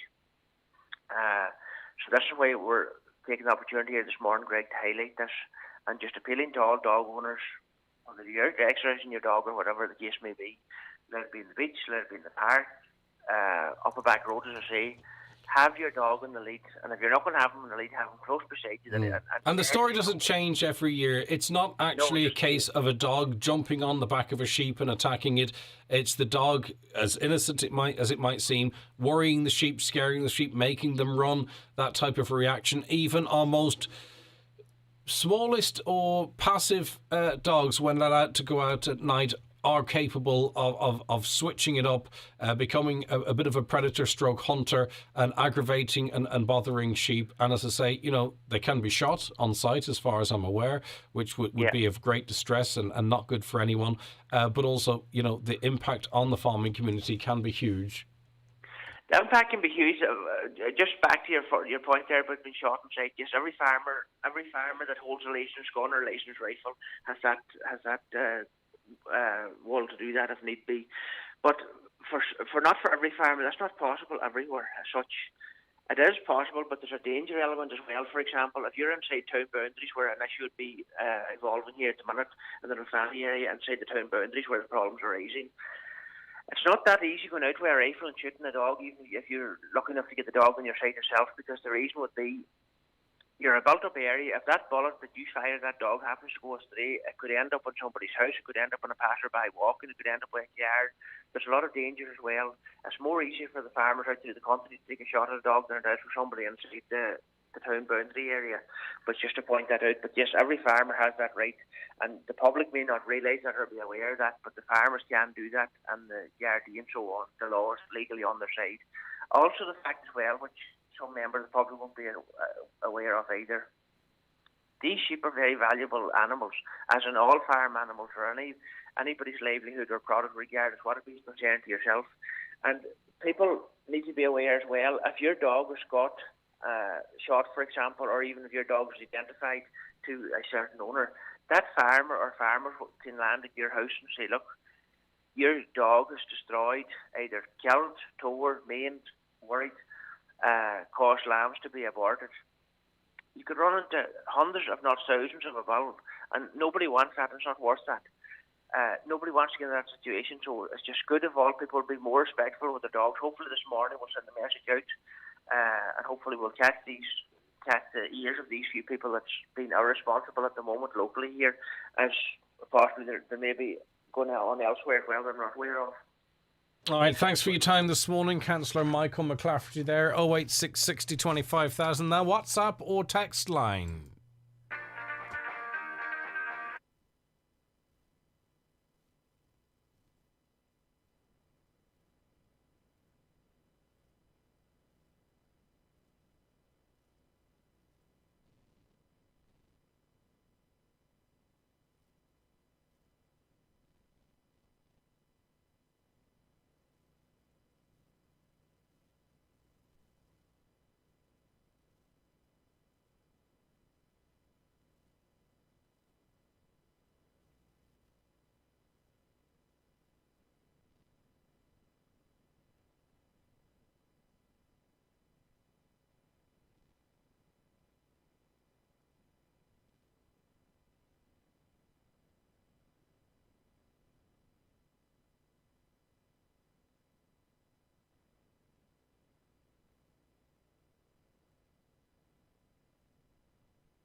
The 9 till noon show brought to you by Kelly's Toyota, Port Road, Letterkenny, home of the new Pro-A City, your perfect business partner. Inish Fitness Dunlow are now offering class-only memberships. Register in person with reception to get access to the convenient Inish Fitness app for booking and paying for classes. If you've got great photos sitting on your phone or in the cloud, why not visit mcgees.ie and see the range of creative options available. Get larger 7x5 prints for the same price as the standard 6x4s, with 100 prints for just €12. Or select from the great range of photo gifts like mouse and placemats, phone covers, jigsaws and clocks. Click and collect or have them delivered. See what you can do with your favourite photos online at mcgees.ie. Another Christmas gone, another year begun. Another opportunity to do those things you've been meaning to do for so long. Maybe doing something about your hearing loss is one of those things. At Hidden Hearing, we are the hearing experts. Our expert audiologists will assess your needs and recommend what's right for you. The results can be life-changing. Book a free hearing test today. Go to hiddenhearing.ie or call 1-800-370-000. Hidden Hearing. Your hearing is our expertise. Time to drive out the old and drive in the new. At B&S Credit Union Ballybuffet, our special car loan rate is now available. With an easy application process, this flexible, affordable car loan is for you. Visit bnscu.ie or free phone 1800 290 390. Loans are subject to approval. Terms and conditions apply. B&S Credit Union Limited is regulated by the Central Bank of Ireland. At Cherrymore Kitchens and Bedrooms, we are now operating out of one new state-of-the-art showroom in Donegal Town. And we invite you to visit our new 5,000 square foot Donegal Town showroom to discover the latest eye-catching designs. Remember, at Cherrymore, you're dealing directly with the manufacturer, which means high-quality kitchens at factory prices. Start planning your dream kitchen or bedroom by calling Cherrymore on 074 9725 822. Cherrymore, 25 years delivering value, quality and service all over Ireland. It's flu season, and children are twice as likely as adults to catch the flu, which can sometimes cause serious illness. That's why all children aged 2 to 17 can get their free nasal spray flu vaccine, a safe and effective way to protect them and the rest of your family too. So make an appointment with your GP or pharmacist. Visit hsc.ie/flu for more information. From the HSC. Okay, you're very welcome back to the 9 till noon show here on Highland Radio. I'm delighted to welcome into studio. Hugh, you don't have to wear those. It's up to you. You look, your hair, look, you don't want to ruin your hair, you know, that's my concern. Hugh's putting the headphones on here. Hugh Friel, men's development worker with the Donegal Travellers Project. And I have in my hands here, it's a book, it's a lovely book. It's called Still Here, Still Proud, Traveller Pride in Donegal 2021. Hugh, tell us about the book. What's the background to it? Good morning, Greg. Yeah, I suppose we run an event every year. Traveller Pride Week runs from the 20th of September to the 3rd of October. And we incorporated what we were trying to do this year in relation to the COVID. It was very difficult the year before that as well, because we all know we're restricted by the regulations and restricted by the virus in terms of events or getting people to participate in events. I suppose previous to this, Craig, we run an event at the Ingredient Feeder of the Barrel Top Wagon, the Storytelling, the Tinsmith, incorporated the public coming in and members of the traveller community throughout the day, looking at the different types of accommodation and music and traditions that the traveller community hosted throughout the years. So this book, we decided what could we do in 2021 in terms of Traveller Pride Week. So the manager actually came up with an initiative of the book. She said, what about, we're coming up with all ideas, but it was Siobhan McLaughlin's idea regarding the book and the history of travellers from Donegal, because we're not being captured, we're not being photographed, we're not being, part of the Donegal photographic exhibitions. So this booklet was around capturing the moment in time where travellers were I suppose restricted by COVID and also by movement by the regulations. And what I was saying to you a little earlier on when I was going through the book, obviously it's a photographic collection of traveller families living through COVID-19, but at the same time, in 2 or 3 years' time, 4 or 5 years' time, in whatever, these are great photos to have and to have archived, but they don't scream COVID, if you know what I'm on about. So it'll still be nice to be able to look back on this post-COVID, if that makes sense. Oh yeah, Craig, and I think that myself and Clive Watson, what we had to do, the story behind it was Clive Watson, the photograph, we had to take 2 separate cars. We had to, in preparation to that, it was to phone the family or an individual around the COVID questions. We had a questionnaire around COVID, had they any symptoms, had they been diagnosed with COVID, or, to preparation before we went out, before we took the photograph. So there was a lot of behind the scenes work in relation to the booklet. But you're right, it's but it also captures at the back of the book the COVID aspect of it as well. Of course, yeah. There's different aspects there of travellers who are living on the side of the road, eternally with the issues of not having water, not having the facilities, and we all said that we're in this together. The government said we're in it together, but we weren't in it together. There were some families who were deprived of the basic facilities of, accommodation and space during the COVID element of it. So, I mean, they're brilliantly shot photos, obviously, because Clive was involved and yourself, but they're very normal. It's just normal photos of people, in normal situations. You know, they're not overly posed or anything. Do you get where I'm coming from? Like, yeah. So what did you? I presume there was some plan to that. So what did you sort of want to come out of this? Is it that it just was picturing people in normal everyday situations in their lives to some extent? You know what I mean? It's just someone standing, you know what I mean? But it's still, there's an impact to the photo at the same time. There's massive impacts in the photos. If you look at throughout the variety of them, Craig, there's people who had home produce like the barrel top wagon, making the barrel top wagon. You know, there's a photograph there of a man with his wife who passed away in the background. They're just on it. You know, so there's different photographs than two men passed away since we made this booklet. But it's the social history project that we developed around this book was very important to us to capture the lives of the traveller community in Donegal, so we could have that for future reference. And also, you know, social media now and phones and photographs, it's not the same as it used to be. If you go back to, you know, your old boxes and that, you can look at photographs. There's something historical or something lovely about that, a family just going through the old photographs. What we have now today is the phone, social media, Facebook, Instagram, and we haven't got that same kind of I suppose, family sense of sitting around a table and looking at old photographs, because everything's up on a phone or everything's in iCloud. Well, you know what? Not in the iCloud. The amount of time we get contacts, Hugh, from people who don't back up their phones and they have all of their pictures on the phone, not backed up to Google Photos or not backed up to the cloud, and they lose the phone and everything's gone. And this book is about, you know, brings us back, and we can look on this book in a year's time, in 2 years' time, 3 years' time, and 5 years' time. And it's great to have the photographs, and just to thank all the traveller community who participated in that book as well, because it took time out of their lives as well to do that. And there was a geographical spread across the whole county to do that book as well. And Clive and myself had great crack and great fun with the members who the poses and how to get them to stand. And, you know, Clive was very particular about his photographs and stuff, and, you know, it was good. And some of the sites photos there is fantastic as well to get. Yeah, okay. And of course you managed to squeeze into the book here.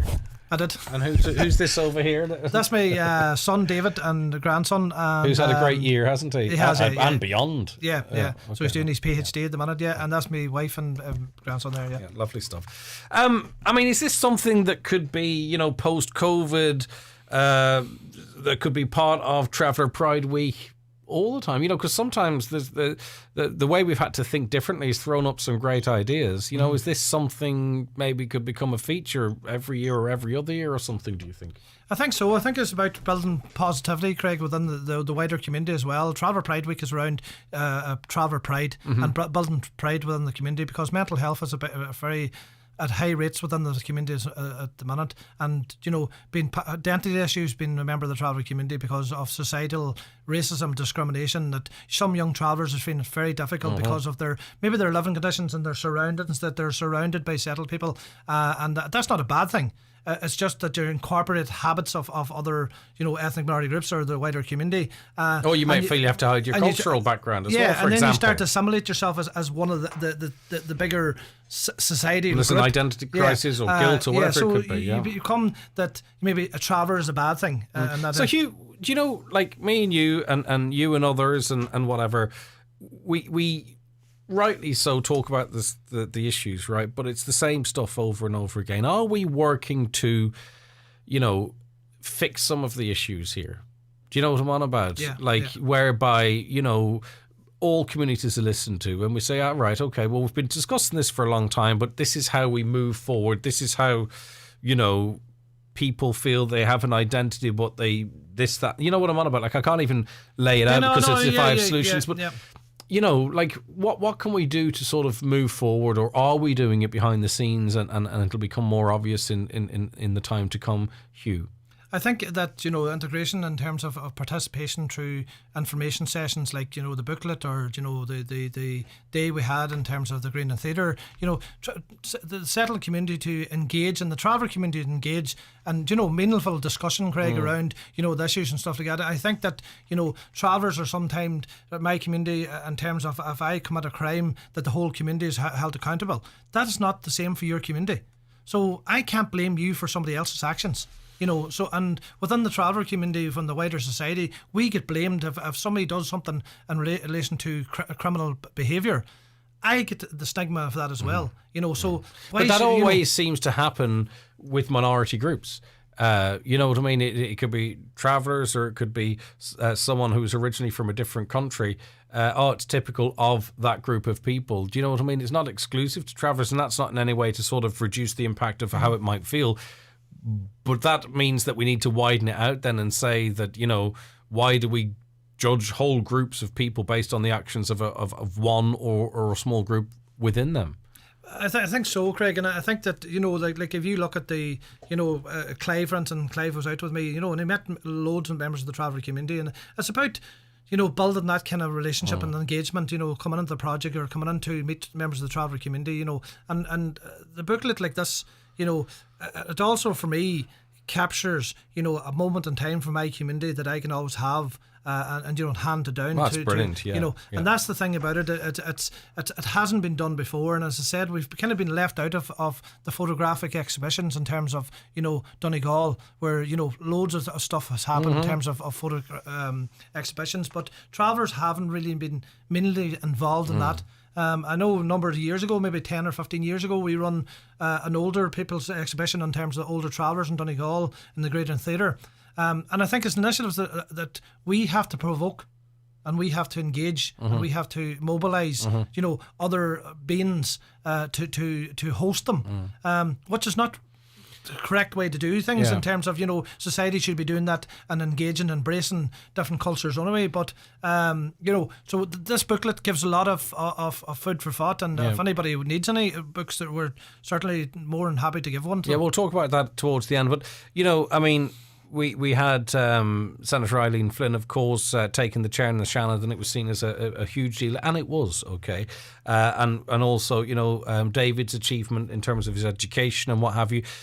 Will we get to a point, though, where someone within the travelling community doing well, in inverted commas, isn't a big deal? In other words, you know, it's normalised that that's the way it should be. Do you get where I'm coming from? Yeah. Like that it's not just David, but it's like, you know, 30 or whatever proportion of a community, or that, you know, it's normal that all communities are represented in the Dáil or in the Shannon or on Donegal County Council. Do you get where I'm coming from? That it's not a special event. Yeah, no, you're right. And it is a special event. I'm not taking away from what was achieved, right, but do you get where I'm coming from? I've listened to, you know, my son's interviews, David, on Ocean FM and on here, and, you know, when he passed his Masters, and he was the first traveller to do that in the region, and he didn't speak about himself. No, he didn't. And fair play to him, and you know, he spoke about the community, and he was saying, and even Ocean FM, this shouldn't be about me. This shouldn't be about, you know, how well David's doing.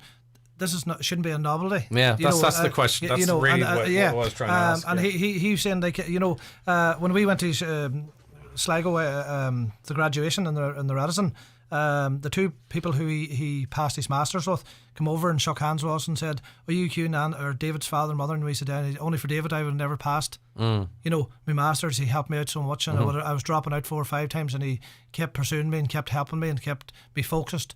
And that was a great moment for us as parents, especially traveller parents, a settled person or 2 settled people coming over and saying that our son helped them and progressed them through. Yeah. You know, and that's what society should be about. It shouldn't be about, you know, the racism, discrimination, and the hierarchy of oppression that happens to the traveller community. You know, and individuals and families should be treated as individuals and families, and not as a community in terms of, you know, if something happens. The systemic racism that happens to travellers. But it's all, you know, that there is all incorporated, and it's great, you know, that we came back, you know, and we keep producing, I suppose, like this, something positive and for sure. And I didn't want to sort of move into the negative stuff, but those pictures sort of jumped out at me, and I know I've spoken to both Eileen and your son. In terms of the traveller population, it accounts for about 1 or a little bit under, a little bit over 1% of the population of the country. Is that growing? Is it reducing? Is it staying the same, Hugh? Or what's the situation? It's growing a little bit, but what we have is the pyramid, and the pyramid, you know, the older members of the traveller community, you know, we don't have that within our community. Our biggest population is between 16 and 30, you know, and that's unfortunate in the respect of, you know, the travellers is not, lifespan is not the same as the settled life expectancy is much lower. Like I'm supposed to die 15 years less than yourself, going by statistics, and it's very hard, I suppose, for the community in terms of, you know, when they see the older members dying very young, big strong men, as the people will say our travellers are hardy, they're all this and all that. But that's not the case. The facts is there, the figures is there, the health inequalities is shown. And amongst the young, there is a disproportionate level of suicide. Massive. We have to talk about that as well. Yeah, as I say, we'll finish on positives, but we do have to highlight this as well. So, as you say, there's challenges right across all the age bands. There's challenges across all the age bands, and positive mental health is a massive issue for everybody at the minute. But it's exacerbated by COVID. But mental health was also an issue within the traveller community, and I suppose, as I said to you, identity was a massive issue. And this booklet as well, trying to build pride within the young people and take photographs and show them that the book, don't be ashamed of who you are, because it's not around shame, it's around being in that place in that time. And it's very difficult if you're the only traveller in the classroom, or if you're the only that you feel you're living your life outside of everybody else's lives, rather than exactly. So it's not about pride. It's about saying don't be afraid to live your life publicly, or to be proud of who you are. The same as and I think that we, as a family who live in Ballyair, and myself and Anne and the 3 girls and David, we always embraced around our identity. To be very proud to our children, to be proud of who you are, never deny who you are. How would you be viewed though by people who still choose to live, a lifestyle where they might move from one area to the other, or to live, in a mobile home or caravan? You live in a house, do you? Yeah. Like, are you viewed differently within the community, or? I don't know. I'm not, Craig. I think that I hold on to my culture, and everybody would know in Ballyair, like I jog my horses. And I'm not questioning that, by the way. But I try to hold on to my culture in terms of the horses but where I've been reared up with. And trying to keep that sense of identity. If you came into my house, you'd know this is a traveller house. How would I? So, well, it's just different furniture and different stuff, and right, that we embrace. And I think it's different. We try to keep that wee bit of difference. I think for our own identity, for our own morale, that that connection with our community, because circumstances and accommodation change, and that's fine. That's fine. People move on. We've moved on from tents to barrel top wagons to caravans to houses. Your accommodation shouldn't define who you are. No more really. So than a bungalow or a 2-storied house or an apartment would determine anybody. But it is very difficult, on the other hand, for the community in terms of us living in houses as well, because if you're in a housing estate, you're not allowed to keep on to your culture. And people say, well, sure, I'm not allowed to keep things, and that's fair enough, but at the end of the day, it's around, your identity and who you are and who you belong to as the wider community. So that can be very difficult. Yeah. But, pride is not a thing that we try to embrace and enhance. Through the booklet, through different exhibitions within the Traveller Project, that we embrace and filter that out to the community and ensure, because if I'm not proud of who I am, how can I, speak on Highland Radio or speak on other occasions about the community and, go outside the door and hide my identity at 5 o'clock, which is very easy to do for me. Well, we know that people feel that they have to change their names to, for employment options or anything like that there. So, society also forces it a little bit too at times. It is, and the employment is a big one, Craig, and there's loads of travellers out there with plenty of qualifications and well able to do the job. And there's plenty of work, so why are they not in the work? And we have 84% of travellers who's unemployed in this county, so that's statistics. And if you look at the biggest employer, and I said this before, is Donegal Travellers Project, and that's wrong. That is absolutely wrong. It's a support network, because we should be able to branch out in a sense, and but it's all around traveller pride. It's all around enhancing that. And all right, where can people get the book then? It's called Still Here, Still Proud: Traveller Pride in Donegal in 2021. It's hardback. It's mostly pictures. There is some words in there, but it's mostly pictures, and you heard Hugh describe what it tried to achieve, and I believe it does so greatly. But if people want a copy of it, where do they get one, Hugh? Well, you can contact Donegal Travellers Project at 074 9129281.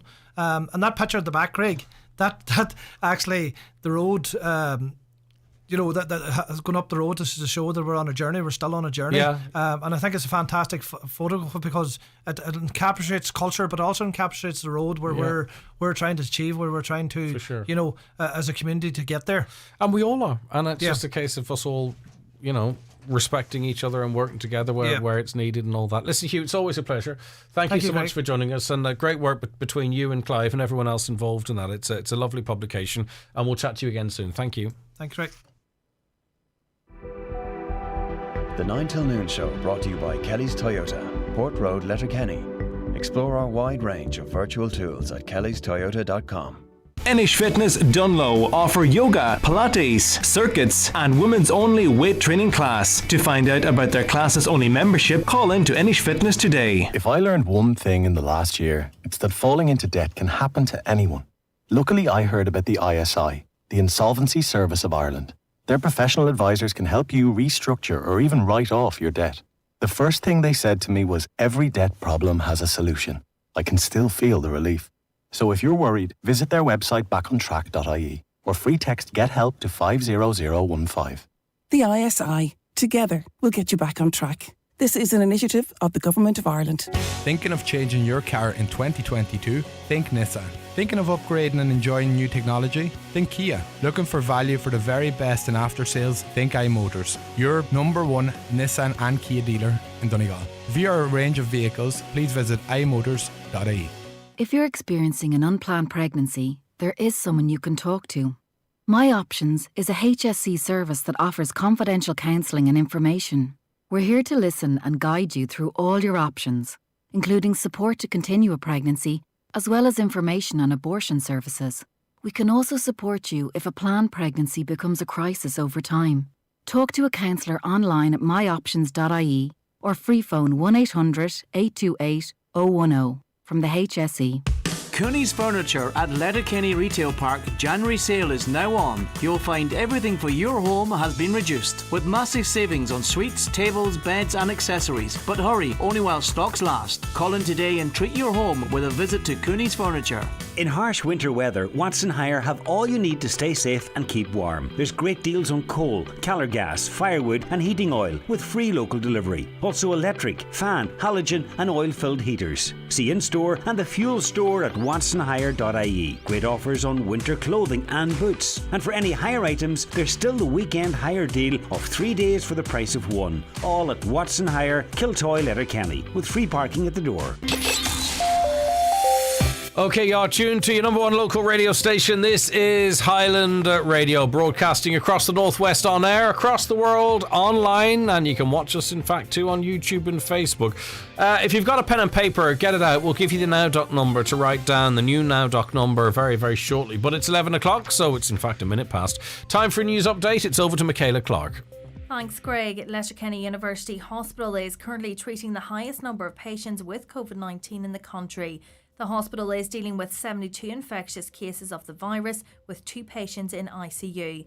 The head of the HSE, Paul Reid, says the number of people in hospital with COVID-19 may not have peaked yet.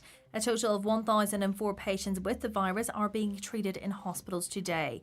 Well, Letterkenny University Hospital, meanwhile, is the joint second most overcrowded in the country today. The hospital has been among the top most overcrowded in the country for the past number of weeks. According to the INMO's latest Trolley Watch report, 44 people are waiting on a bed at the hospital. Planning permission has been submitted for a major new innovation and business centre in Letterkenny. The proposed Alpha Innovation Centre and Beta Business Centre development would see the construction of a new multi-storey building on the Pierce Road at the site of the former ESB premises. Concerns have been raised yet again over sheep worrying. Annually during lambing season, farmers fear for the safety of their flock. Councillor Michael McClafferty says there's heightened alarm, however, over dogs straying from owners while out walking. A man in his 30s has been arrested following the discovery of a suspected cannabis factory in Omagh. £60,000 worth of suspected Class B drugs were seized by police following a search of a property in the town on Friday. The 32-year-old was arrested on suspicion of several offences, including possession of a Class B controlled drug and possession of a Class B controlled drug with intent to supply. And Gardaí and Donegal are urging motorists to make responsible road safety decisions a resolution for 2022. They say it appears the same type of road traffic related offences are continuing on the roads. It's after 2 motorists were arrested on suspicion of drink driving in the county over the weekend. Meanwhile, a driver was caught speeding at almost 120 km per hour and an 80 km per hour zone in Burnfoot yesterday. Those are the latest headlines. We'll be back with an update again at 12 noon. Thank you very much indeed, Michaela. Rightio. Now, we're going to be talking very shortly about a new pilot programme in Inishowen. We've discussed this before, but feel it's very important to discuss again, which is offering counselling supports to mica-affected families. So if anyone around you or you yourself might be able to... Would find that useful to avail of, stay with us or send in any questions and we'll get answers for you. Right, the new Now Doc number, okay, is 0818 400 911. 0818 400 911. And the problem is the old number is still ringing out. There is no advice directing people in the direction of the new number. If you Google Now Doc, the old number comes up, and yes, you could say, well, that's a Google issue. Listen, if the HSE contacted Google, which is based in Ireland, and said we have a serious problem here, your algorithms or your systems or whatever is throwing up the old number to the top of the searches, can you do something for us in relation to that? I cannot believe it would be beyond Google if that contact was made to resolve that issue, because potentially, and it wasn't in the case of Margaret, as she highlighted to us, but it could be a matter of life and death. That new number, 0818 400 911. The old number, defunct. It won't help you. All right, okay, back with more on the 9 till noon show after we take this break. Stay with us. The 9 till noon show brought to you by Kelly's Toyota. With over 45 years of experience, trust us to help you on your electric journey. Inish Fitness Dunlow are offering half-price programs on Saturdays this month. That's a 1-hour consultation and a 4-week plan for just €10 this month at Inish Fitness Dunlow. Loganair's biggest ever sale has landed. We're taking off 15% from a whopping 2 million seats for 2022. And you can book and travel with confidence with our Flex Protect cover and Fly Safe protocols. Plan ahead and get the best fares today at loganair.co.uk. Sale ends the 11th of January. Travel from the 10th of January. Subject to availability, T's and C's apply. Loganair. We make it personal. Last chance to enter. Homeland and Nutrius Animal Feed, in association with Tama Ireland, are hosting the Donegal Silage Competition, and entries are closing soon. Entry is free and includes 5 categories: dairy, beef, sheep, round bale and new entrant. First prize, €300 voucher. Second prize, €200 voucher in each category. For full entry details, visit homeland.ie. Closing date, the 21st of January.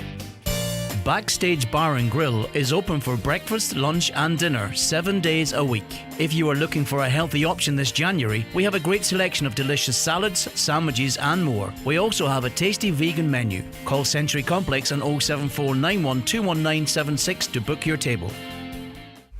The huge January sale is now on at Watson Menswear in Letterkenny, with up to 50% off all stock. Top names like Sixth Sense, Andre, Mismatch, Wrangler, all reduced. Also Rimusumo, Superdry, Penguin and Tommy Bow. Great savings on casual jackets, jeans, shirts and more. That's up to 50% off right now at Watson Menswear, Main Street, Letterkenny, and online at watsonmenswear.com. Beat the cost of Brexit and no customs charges. Do you need a UK address? For your limited company or personal use, Space Hub in Derry can provide you with your own virtual office or mailbox. Have your post and parcels delivered to Space Hub and collect at your convenience. Also brand new 20-foot shipping containers now in stock. Ideal for all your storage needs at our Springtown and Coolmore depots. Find us on Facebook or spacehubderry.com or call 04871 878077 for details. Now, our next guest on the programme is Denise McCool, who's Community Development Officer with Inishowen Development Partnership. A very good morning to you, Denise. Thanks for joining us. Thanks for having me, Greg. Really appreciate the time. Right. Now, this new pilot programme in Inishowen, which is offering free counselling supports to mica-affected families, how long has it been up and running, or is it being launched shortly, or what's the situation, Denise? It just basically got launched before Christmas, Greg. It's a pilot program, as you're saying. It's for families and it's for parents and children. The idea is that they can access some limited hours of counselling support. And just, as I say, launched before Christmas, and it will run now for a couple of months and see how it goes. And from that, we'll make a decision on whether we can support it. It's supported through TUSLA, and they've been very, I suppose, came on board knowing that the impact of stress that Micah is causing for families. So they wanted to do their bit as well with the local Inishowen Family Action Network. Yeah, what's the uptake been like? Because it's for a lot of people, it's a difficult step to sort of say, I need help with how I'm thinking. Yeah, absolutely. I suppose it came out of the fact that we ran a number of talks before, in the latter half of the year on, supports for families. And we had a really huge response to that. There's about 500 families signed up for one of our talks online. So that really gave us a sense of the scale of the issue for families. So from that, we did a survey with families out in the community through the Micah Action Group, who had actually contacted us, as well as other people like the local schools as well, who'd come on board and said, look, we're seeing it in our young people. They're talking to us. They're trying to protect their parents. The parents are trying to protect the children. So I suppose it was just that combination of finding ways to be there for people and say, look, this is healthy. This is good. As you say, some people have a block around seeing counselling as something that you do when something's wrong.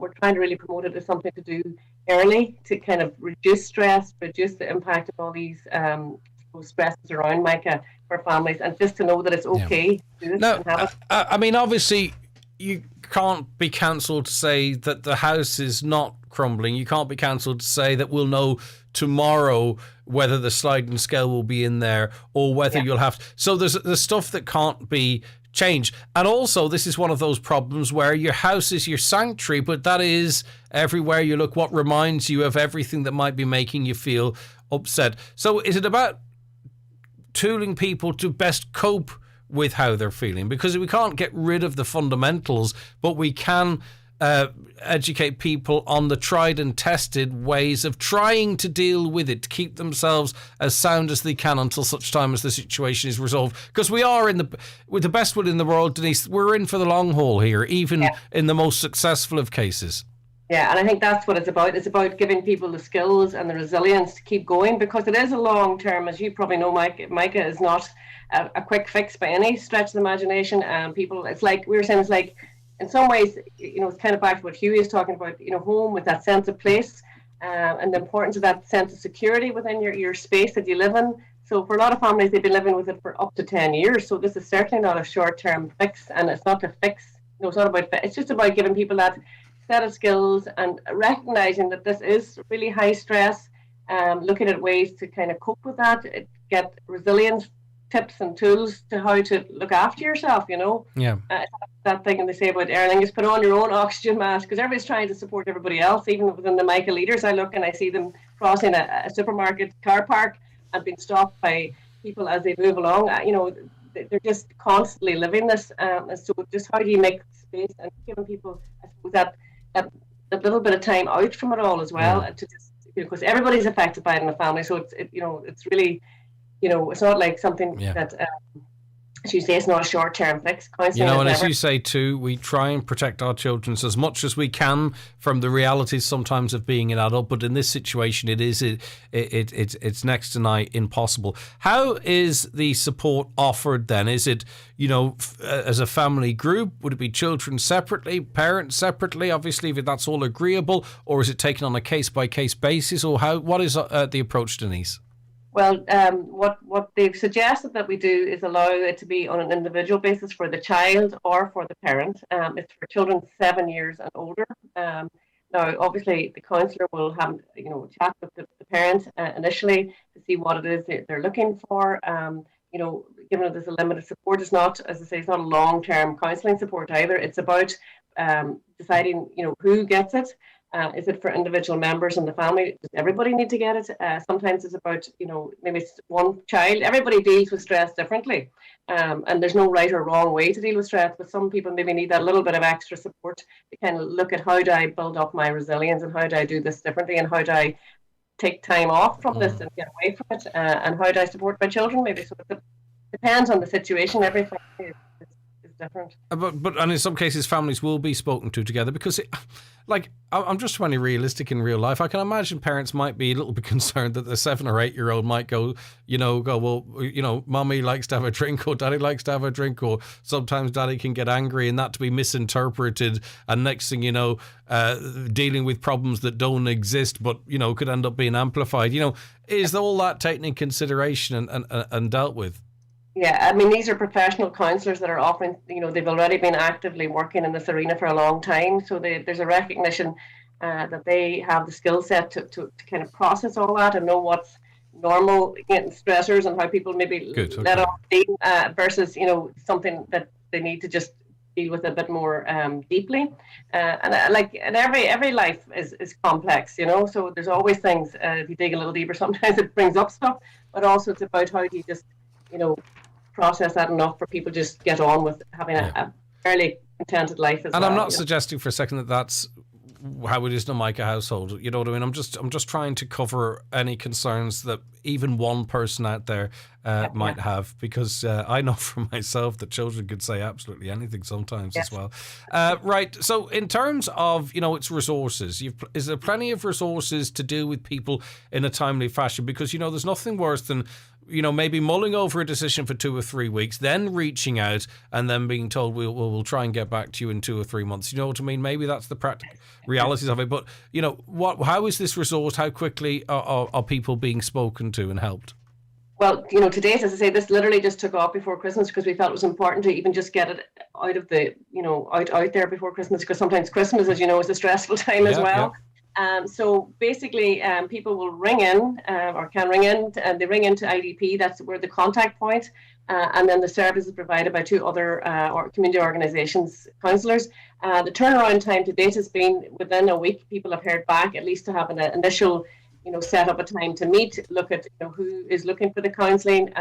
It's a short-term intervention, so it's not meant to be a long-term intervention. This is about families that are, I suppose, just needing a little bit of time out and to have a discussion about, I've hit a wall with this and I just need to get a break. Because what as well, Greg, is that you could have siblings, like, families that have their brother's house is gone, their sister's house, it's not even that normal network where people go to.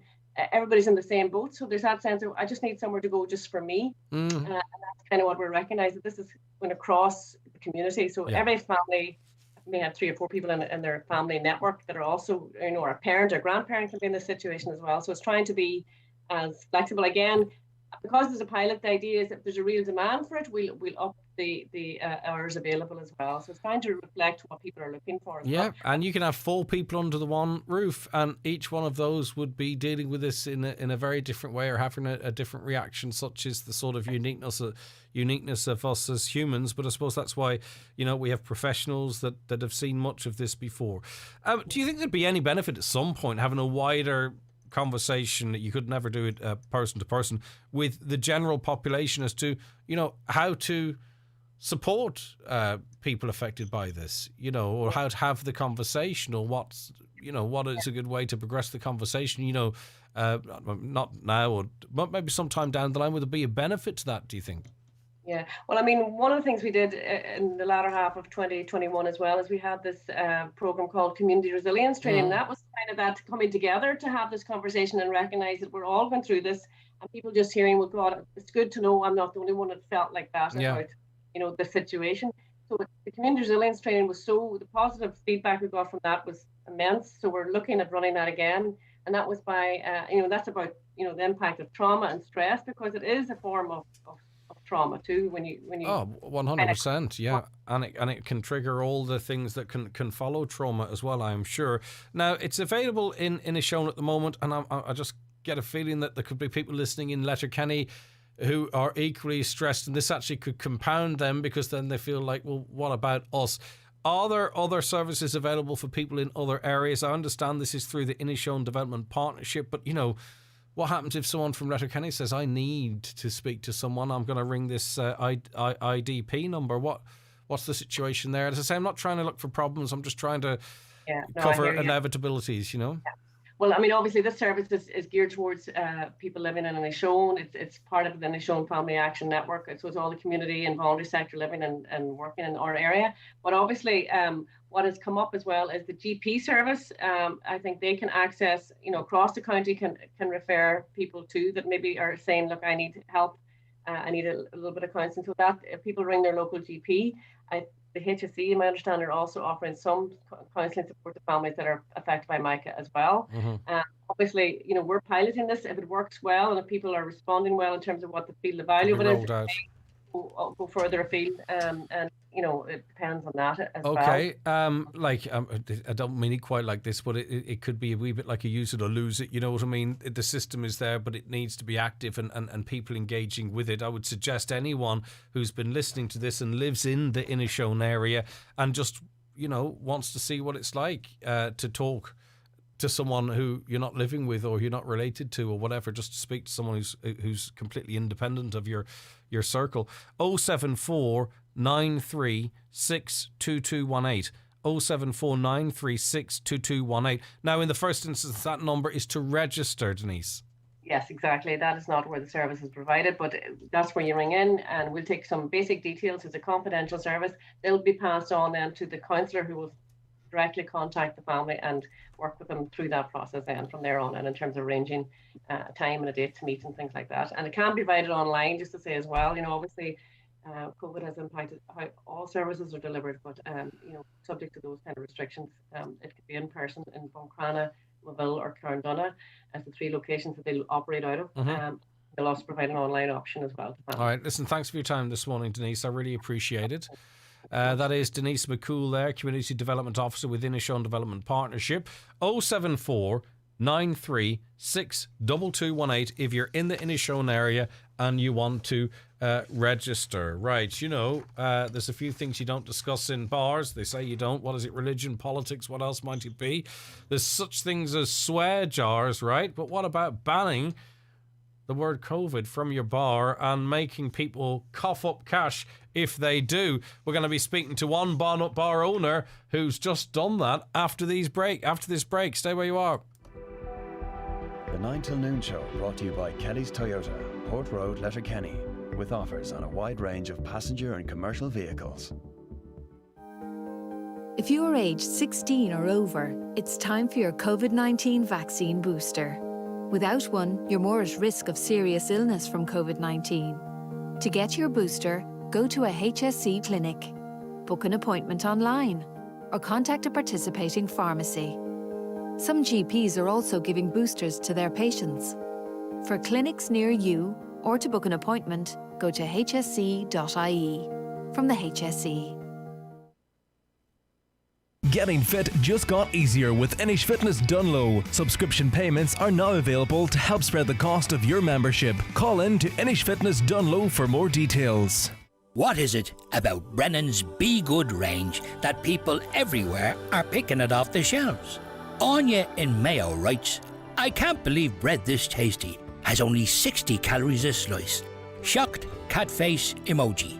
Lovely. Well, if you know the Be Good bakers, you know nothing's ever good enough until it's perfect.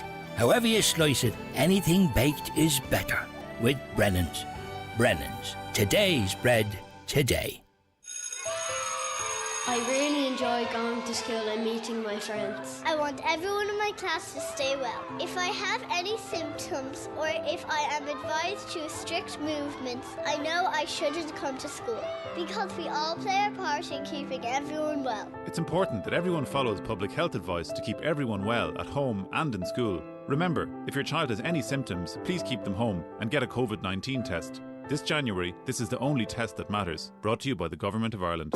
Do you currently have vacancies that need urgently filled? Have you tried various ways to find new staff but didn't succeed? Let Highland Radio help you source and fill your current vacancies in the most cost-effective way. Simply sign up to our new job spot and we will tell our listeners about your vacancies both on air and online. Every Monday, Wednesday and Friday during our primetime shows, we will broadcast the latest job opportunities across the Northwest. West and into counties Derry and Tyrone. All job listings will be available online at highlandradio.com. For more information, contact the advertising team on 07491 25322 or email advertising@highlandradio.com. Highland Radio, we're here for you.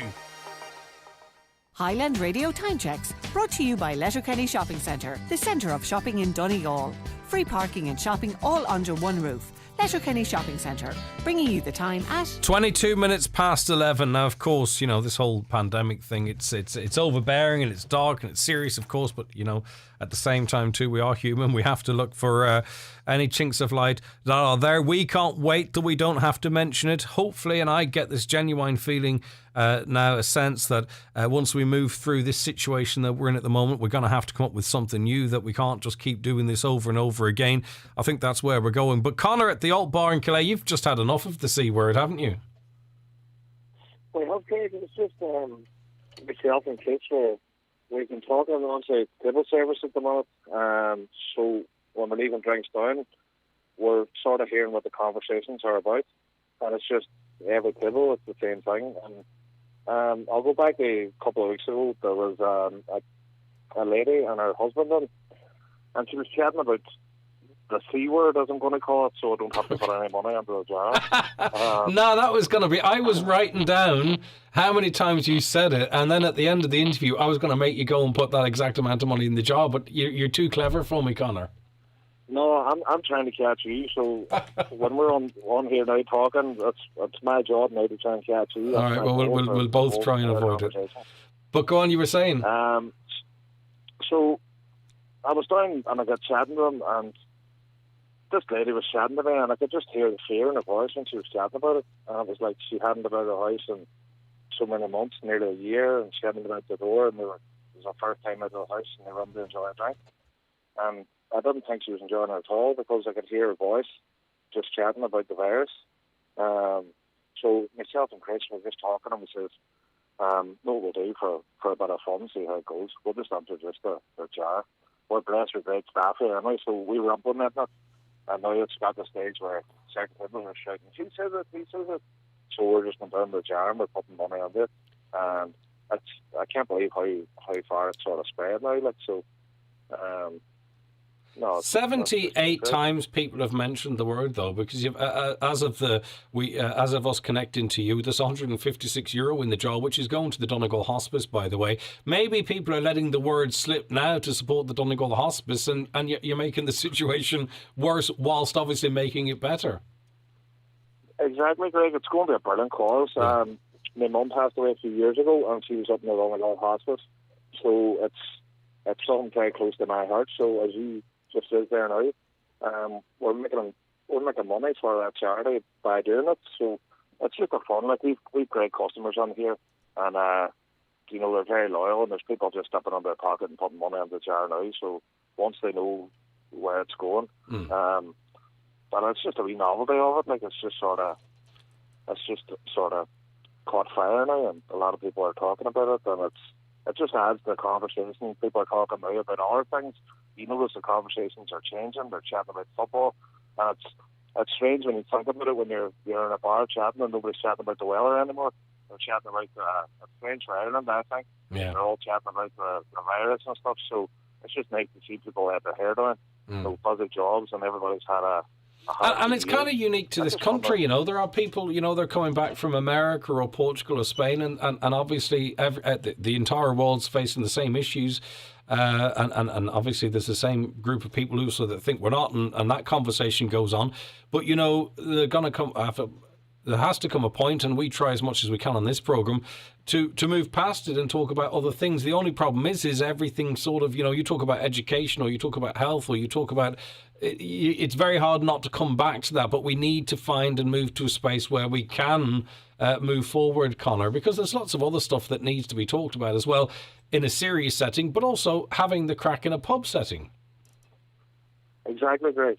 You know, you come into a pub to wind down from your busy life or work schedule, and you know, it's just like as soon as you turn on your phone in the morning, you know what you see. If you turn on the news or the radio, it's sort of in your face all the time now. So we're just trying to make it a safe haven where people can come in for an hour or 2 hours and just talk about what they've done the weekend, talk about work, talk about other things, and just sort of try and de-stress from it all, because we all know that it is very stressful.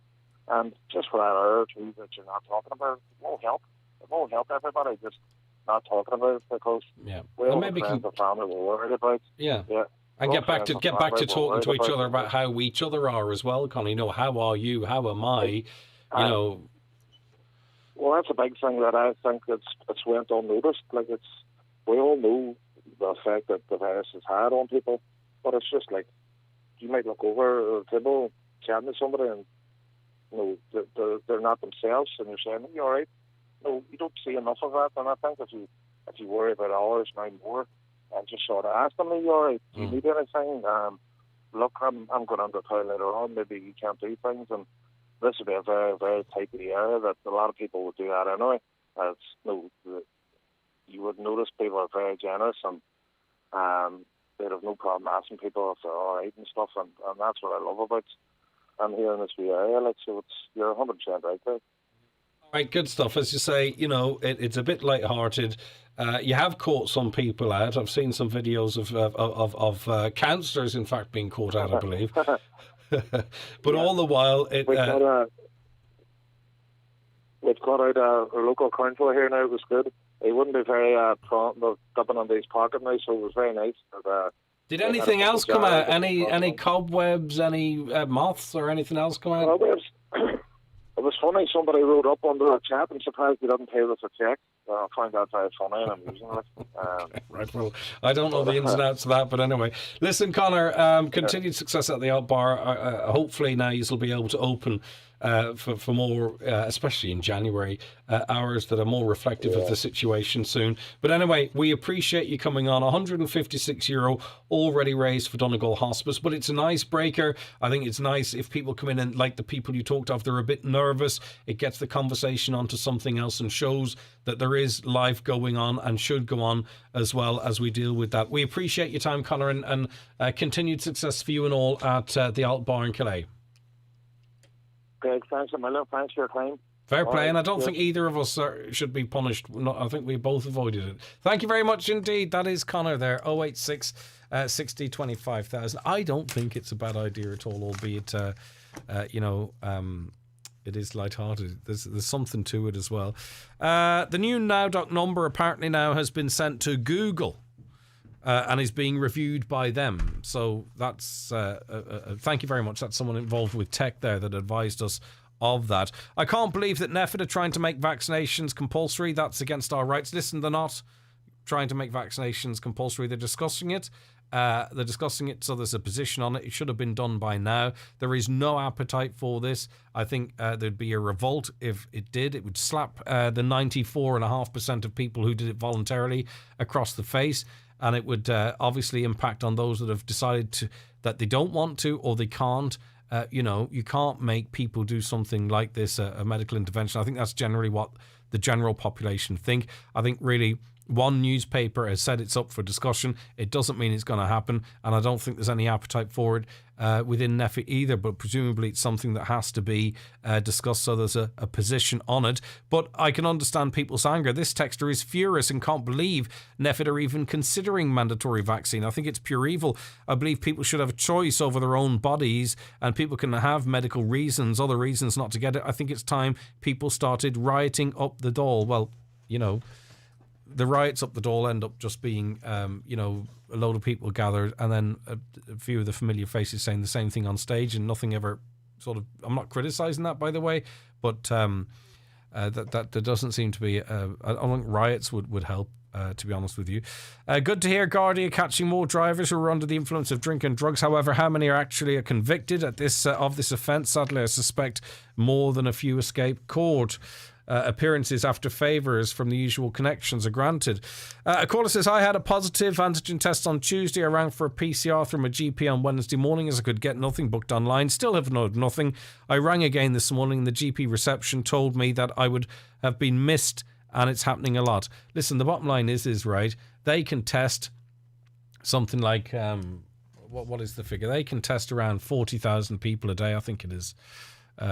It's probably about 45, 50,000 at the max they can test a day. And there's about 150,000 people per day looking for tests. So listen, 2 out of 3 people probably aren't ever going to get a PCR test. The antigen test can be used to get yourself on, a positive antigen test can be used to get yourself on the payment and stuff. But look, there's lots of people. 3 into 1 is simply not going to go. If NPHET think they're bringing in mandatory vaccinations in Ireland, that's the end of the rights. Time for people to take to the streets. As I say, I am of the opinion that's newspaper reports. I remember there was a report, a front page newspaper. You still see it from time to time. Stephen Donnelly made some remarks like war on the unvaccinated or something. He never said that, but it was interpreted by the headline writer as if he had said that. And then it was like the government has a war on the unvaccinated. Some might still feel that to be the case, but those words were never uttered. It was just a newspaper article, and that's the same thing today. There's one paragraph in a newspaper saying it's been discussed, and then they're on to other things. But anyway, I can understand and get people's angers and frustrations to those proposals, and as you say, we're getting the texts in and we're reading them out. The 9 till noon show brought to you by Kelly's Toyota, Port Road, Letterkenny. Stockists of a wide range of used passenger and commercial vehicles. Inish Fitness Dunlow is offering a free fitness plan tailored to you with every 6 or 12 month membership purchased in January. Call in to Inish Fitness Dunlow to find out more.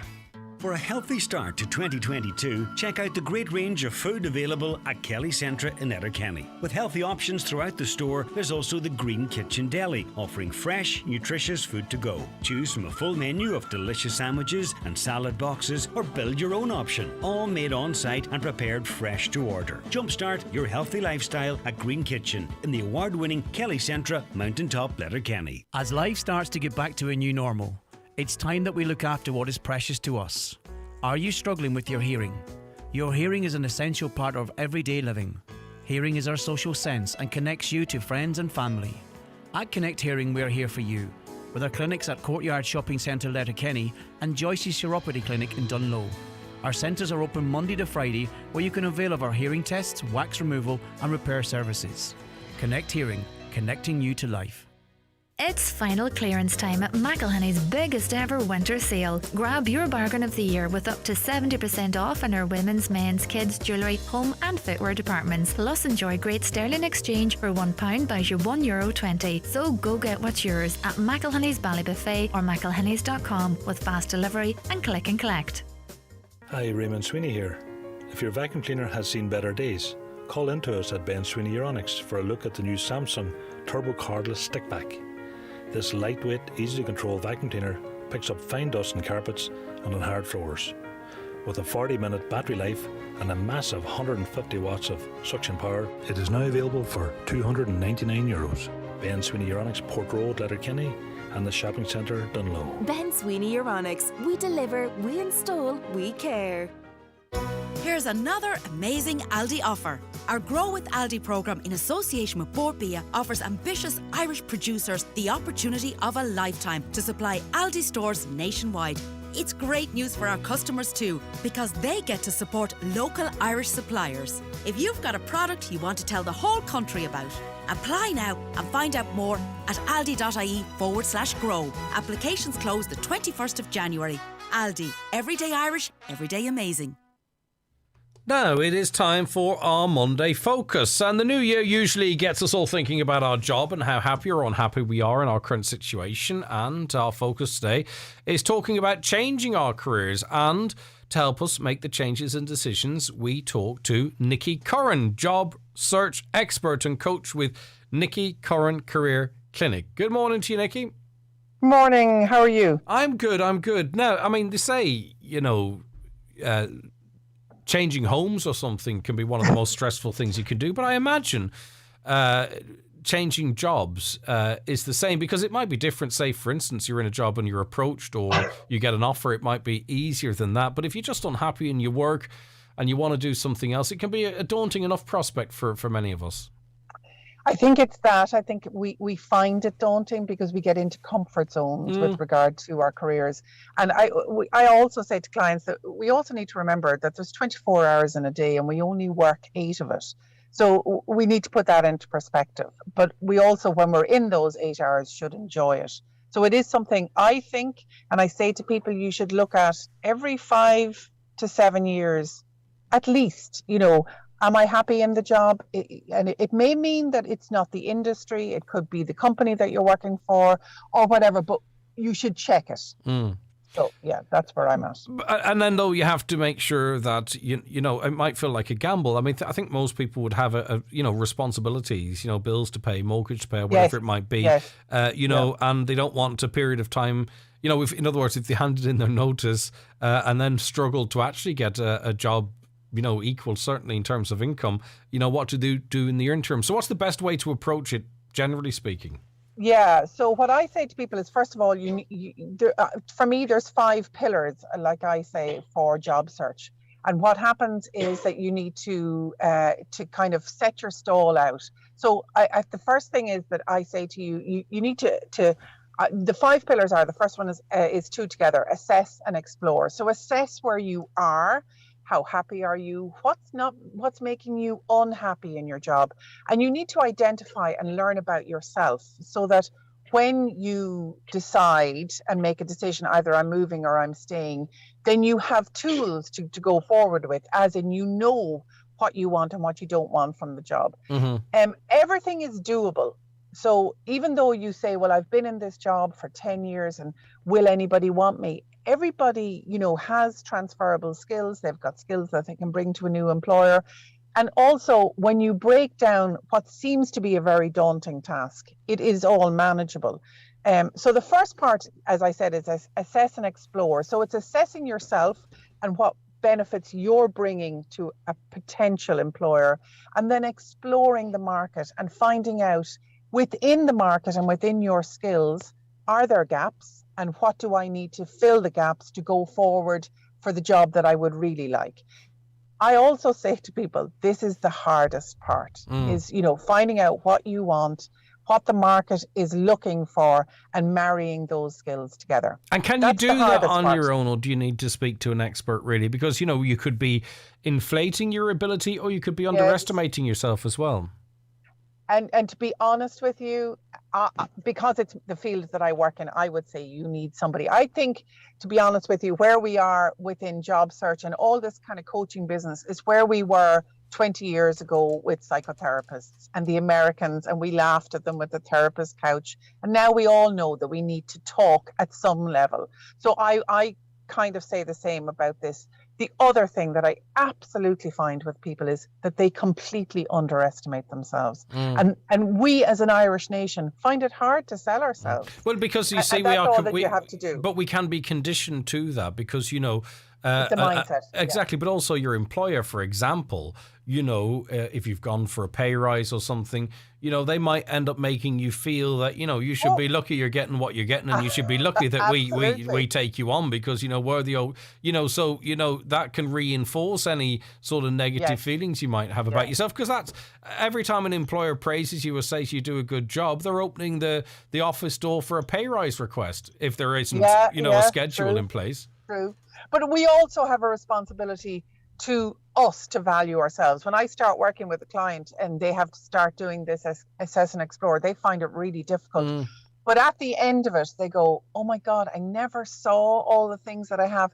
Plus also they begin a narrative when you sit working with me, that the narrative change, it's all, oh, I can't really do that. Well, no, you may not be able to do that, but you have an propensity, or you really enjoy learning. So that can be taught to you, but something that you have innate in you, which is excellent customer service, or always dealing with people with respect, that is something that, no company can train on. So if that's innate in your personality, that's really valuable. But say there is, it's about seeing those things. And then also too, though, if I do see a gap, right, do I fill that gap with training myself or something, or a course, or would an employer fill that gap? Would they not see that as a problem if I could demonstrate in other areas how quick I am to learn and to adapt?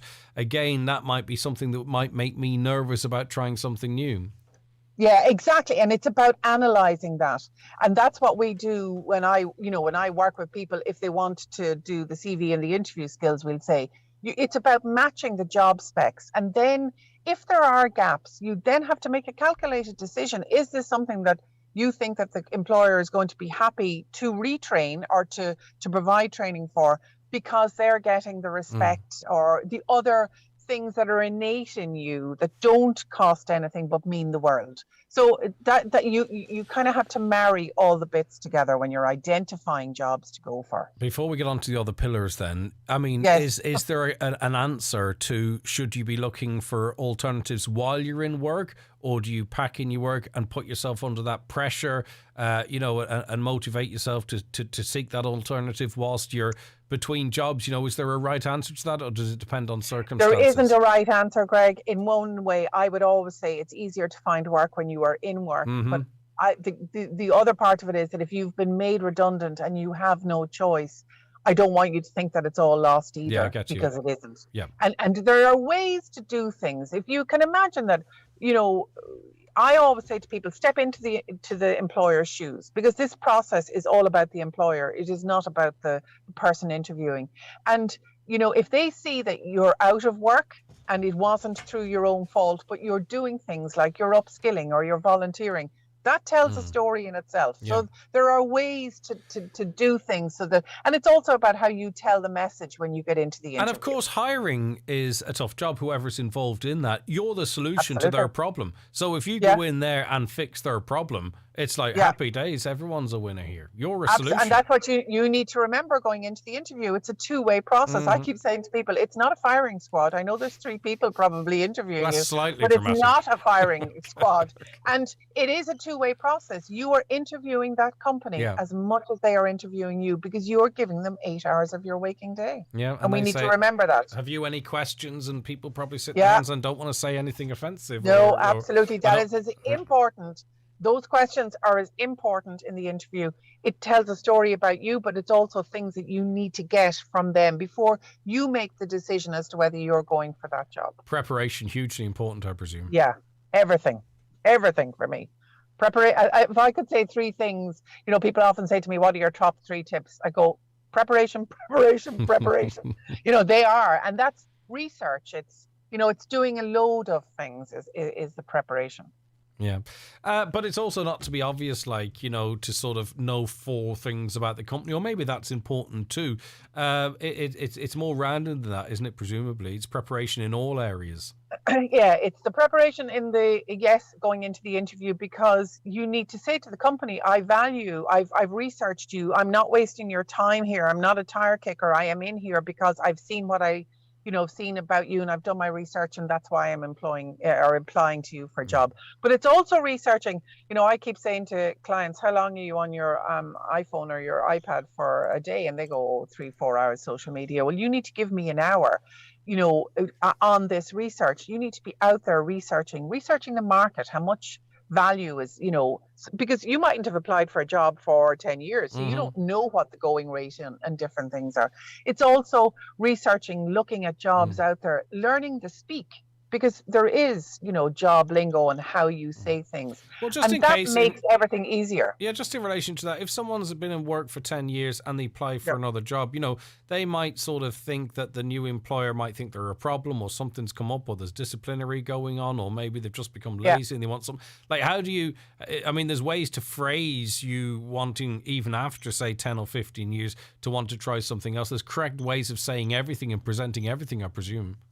Absolutely. And when I work with people, it's I first of all, I don't do things like, I won't do your CV. I never think that's a very good idea. People go off and they pay somebody to do their CV. When you work with me, I do the CV with you. I make you fight for every word that's on the page so that you know it inside out and back to front, because that's the fodder that you present to a company to ask questions. So you need to know it inside out and back to front. But equally, when I get you to plot and think about your interview, because that's the ultimate aim, the next part of the assess and explore after that is the preparation. And they're your marketing tools. They're your LinkedIn, your interview skills, and your CV. And you're preparing to get the interview, because that's the goal, to convince the employer that you're the person who's fit for that job. And reading through anybody's CV, things will pop. When I'm scanning a CV, things will pop into my mind. And what you're trying to do in an interview is to allay their fears. For anything that might have popped into their mind, you go and you address it straight up and you go, yeah, there was a gap in my CV. I went traveling, or I took off time to look after family issues. So you're addressing it and you're putting it to ease. But while I was doing the family issues, I decided I was going to do an Excel and ECDL course because I had never done that. Or volunteering or anything. Yeah. And that's for every issue that we think that they might have, you have a solution. That's all that they're looking for, is that wherever the issues are, that you have a solution to that problem. Now, implement. What's implement? Yes. Yeah. Implement is it's doing the starting to apply for the jobs, which is doing your boards on social media, which is Indeed.ie and Monster and all of those. But the other side, which people sometimes struggle to believe, is that a lot of the jobs in this country aren't even advertised. They're done through networking or speculation. You putting in your CV into a company and they go, I know that this person is going on maternity leave or going on, a year's leave of absence, and your CV just happens to land in on the desk at the right time. And LinkedIn is massive in this country. And globally, and it's how everything works. So a lot of the time it's getting ahead of the curve, getting your CV into the people who do the hiring or the recruiting before they know, trends that are coming up. They know they're going to be taking on somebody. And that's such an important point there, is to identify who is the person that might actually make a decision about you. Because sometimes people can try and go straight to the top, right? Yeah. And the person that actually might give you that job would never even know your CV ever existed, depending on the system within the company as to if things filter down. But, don't think that you can go over people's heads either. You have to make sure that you're... No, and sometimes it works the other way. It might be that somebody in the company. Oh, yes, if you've got it. Yes, for sure. Exactly. Yeah. And you say, listen, would you give me an introduction? And then there's a whole other avenue that we can explore there. Yeah. So, it's about exploring all the tools and the avenues like LinkedIn, all the new things that have come on now that make it easier to get into companies. Because what you need to remember that when they're recruiting, it's costing them money. They've put in an ad. So if you can make their life easier and you present yourself on their desk when they know that there's a job coming up in 2 months' time, you've just done half of the work for them. Decision making. A lot of this overlaps, and some of the decision making process you've already reflected on, but it is one of the pillars there, and some of it stands alone. Tell us about that. So when you get into a job search, if you're doing it strategically, you're applying to a lot of different places, and you'd be amazed at the amount of clients that I work with, who then are left with deciding 2 jobs. And at that stage, it connects back then to the assess and explore. It's right. What were the deal breakers for me? And then you start to see clearly which company is a heads up, because people are left with the decisions. And I also say, because you've networked, it's a very small country. It's a very small world. You'd be surprised when you go to move jobs. Oh yeah, I knew such and such and such and such there. So you never want to burn bridges either. So it's about handling all of that and negotiating. There's always wriggle room in packages. So it's about getting the best deal that's possible for you, because remember, they're trying to get the best deal that's possible for them. And it's, as I said, it's a two-way process. So you need to make sure that you got the best deal possible for you. So that's all in the negotiating and making sure that you're picking the right move for you, because you may have been in a job for 10 years. It's not easy to move jobs, as we said at the opening of this discussion. Yeah. So you need to make sure that all the cards are on the table. You've done all of the work, and then things become clear. Where are all these jobs that you talk about, Greg? I just spent a year on JobPath applying for at least 20 jobs a week and not a single interview to speak of. That's going to be a frustration out there. Another one says all these jobs are for employment advisors and the ilk. It's just a numbers game out there. But if you dig deep, there's a communications problem, I think, because for my... First of all, to that person, yes. I would say, is there a reason why you need to ask, why am I not getting interviews? Is it because my CV, there's issues there? So are you saying that could be a case that if you meet 20 problematic people in the one day, you might be the problematic person? Maybe there's something that's a red flag in your own CV or something. Yeah. Now, if they're working with Job Path, they should have, I would have presumed they would have looked at all of that. But maybe they're not applying for the right job. But they're absolutely, the market has never been as buoyant. But I do think it's connecting the people who are looking for jobs with the people that are actually seeking people to work in these jobs. There seems to be a huge disconnect there. We've recently started an initiative here that's network. You know somebody in that. It's about using that and not just relying on getting in through the avenues of landing on the right desk at the right time with the right CV. Nikki, if people want more information from you, how do they get in contact?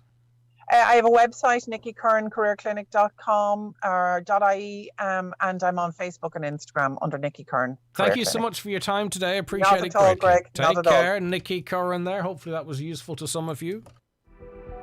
The 9 till noon show with Kelly's Toyota, Port Road, Letterkenny, where you can care for your Toyota with a 2-year service pack from €299.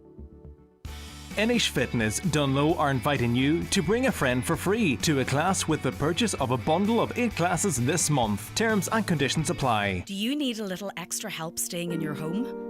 At Bluebird Care, we offer a wide variety of QMark approved personalised home care services across Donegal. And our fully trained and committed staff will always meet your care needs with kindness, compassion and dignity.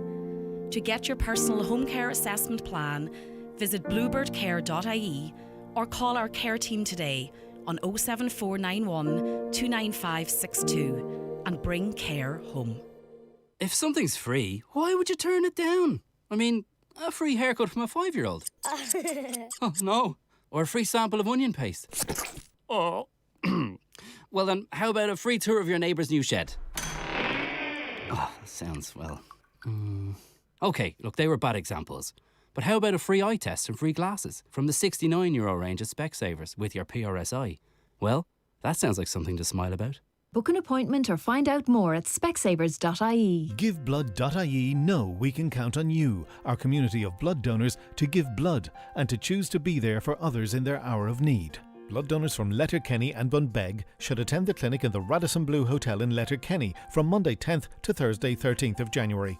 To ensure social distancing, all donors need to make an appointment, so call 1-800-731-137 to book your time. New donors are welcome. Visit giveblood.ie to check eligibility and clinic details, because we count on you. Early learning and childcare services are open and doing all they can to operate safely and continue to provide this essential service to children, their families and society. However, some temporary disruption to these services may be experienced in the coming weeks due to COVID-19. You can help keep everyone safe and well by keeping your child at home if they have any symptoms of COVID-19 or any other illness, or are advised to restrict movements. Brought to you by the Government of Ireland. Last chance to enter. Homeland and Nutrius Animal Feed, in association with Tama Ireland, are hosting the Donegal Silage Competition, and entries are closing soon. Entry is free and includes 5 categories: dairy, beef, sheep, round bale and new entrant. First prize, €300 voucher. Second prize, €200 voucher in each category. For full entry details, visit homeland.ie. Closing date, the 21st of January. Get fit this new year with Inish Fitness Dunlow. They are open 7 days a week and ready to help you with your New Year fitness goals. See inishfitness.ie for timetable, prices and membership offers. Homeland Fuel offers, keeping you warm for less. 40 kg premium doubles or easy flame coal, $16.99. Buy 10, get 1 free. Hardwood logs, 2 bags for only €10. Flow gas £25 gas cylinder, only €25.99. Shop in store or online at homeland.ie. The Restex Beds and Furniture Winter Sale is now in full swing at our Letterkenny store, supplying only the finest quality, luxurious Irish-made beds and mattresses, with genuine savings throughout our range. We look forward to seeing you at the Restex Beds and Furniture Winter Sale. Thinking of changing your car in 2022? Think Nissan. Thinking of upgrading and enjoying new technology? Think Kia. Looking for value for the very best in after sales? Think iMotors, your #1 Nissan and Kia dealer in Donegal. Via our range of vehicles, please visit imotors.ie. At Hickey, Clark and Langan Insurance Brokers, they compare quotes from all the leading insurers, so you get a great price. Home, motor and van, farm, holiday home, travel and liability insurance, they quote them all. So if the worst happens, you're covered. For a competitive insurance quote today, call Hickey, Clark and Langan on 9126688 or pop into their office at Ballymacool, Letterkenny. Hickey, Clark and Langan General Insurances Limited, trading as Hickey, Clark and Langan, is regulated by the Central Bank of Ireland. You deserve better. Better services, better rewards and better savings. All with Bord Gosh Energy. Get 40% off your electricity and start saving today.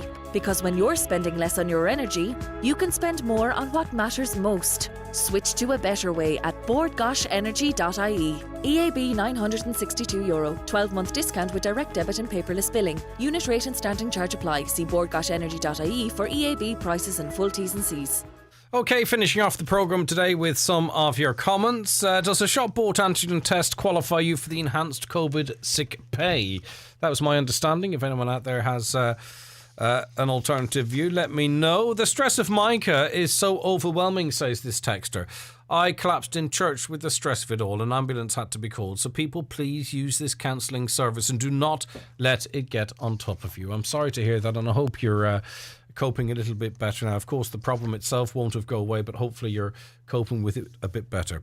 There was a time I wanted a change of career as a public service, but that never happened. Okay, thanks for that. Yes, I agree. The Causeway Road is a very bad junction in Buncrana, known locally as the Cassie Road and General Shop. But what is it going to be like in a few years' time, as that's when the three schools campus is going to be built? Well, hopefully there'll be a traffic plan as part of that development, if that is the case. Perhaps our litigious society has stopped the community hospitals from treating minor injuries. I think that might be a decent excuse for the HSC. Mother got PCR positive. HSC rang her about close contacts. Meanwhile, I had no symptoms, isolated and antigened away, and was clear my mother's isolation period was up, and the HSC had not contacted me since. System is not working in a timely, responsive manner as it should be. I think we could probably safely say that the contact tracing system is even functioning? I don't know. All right, that's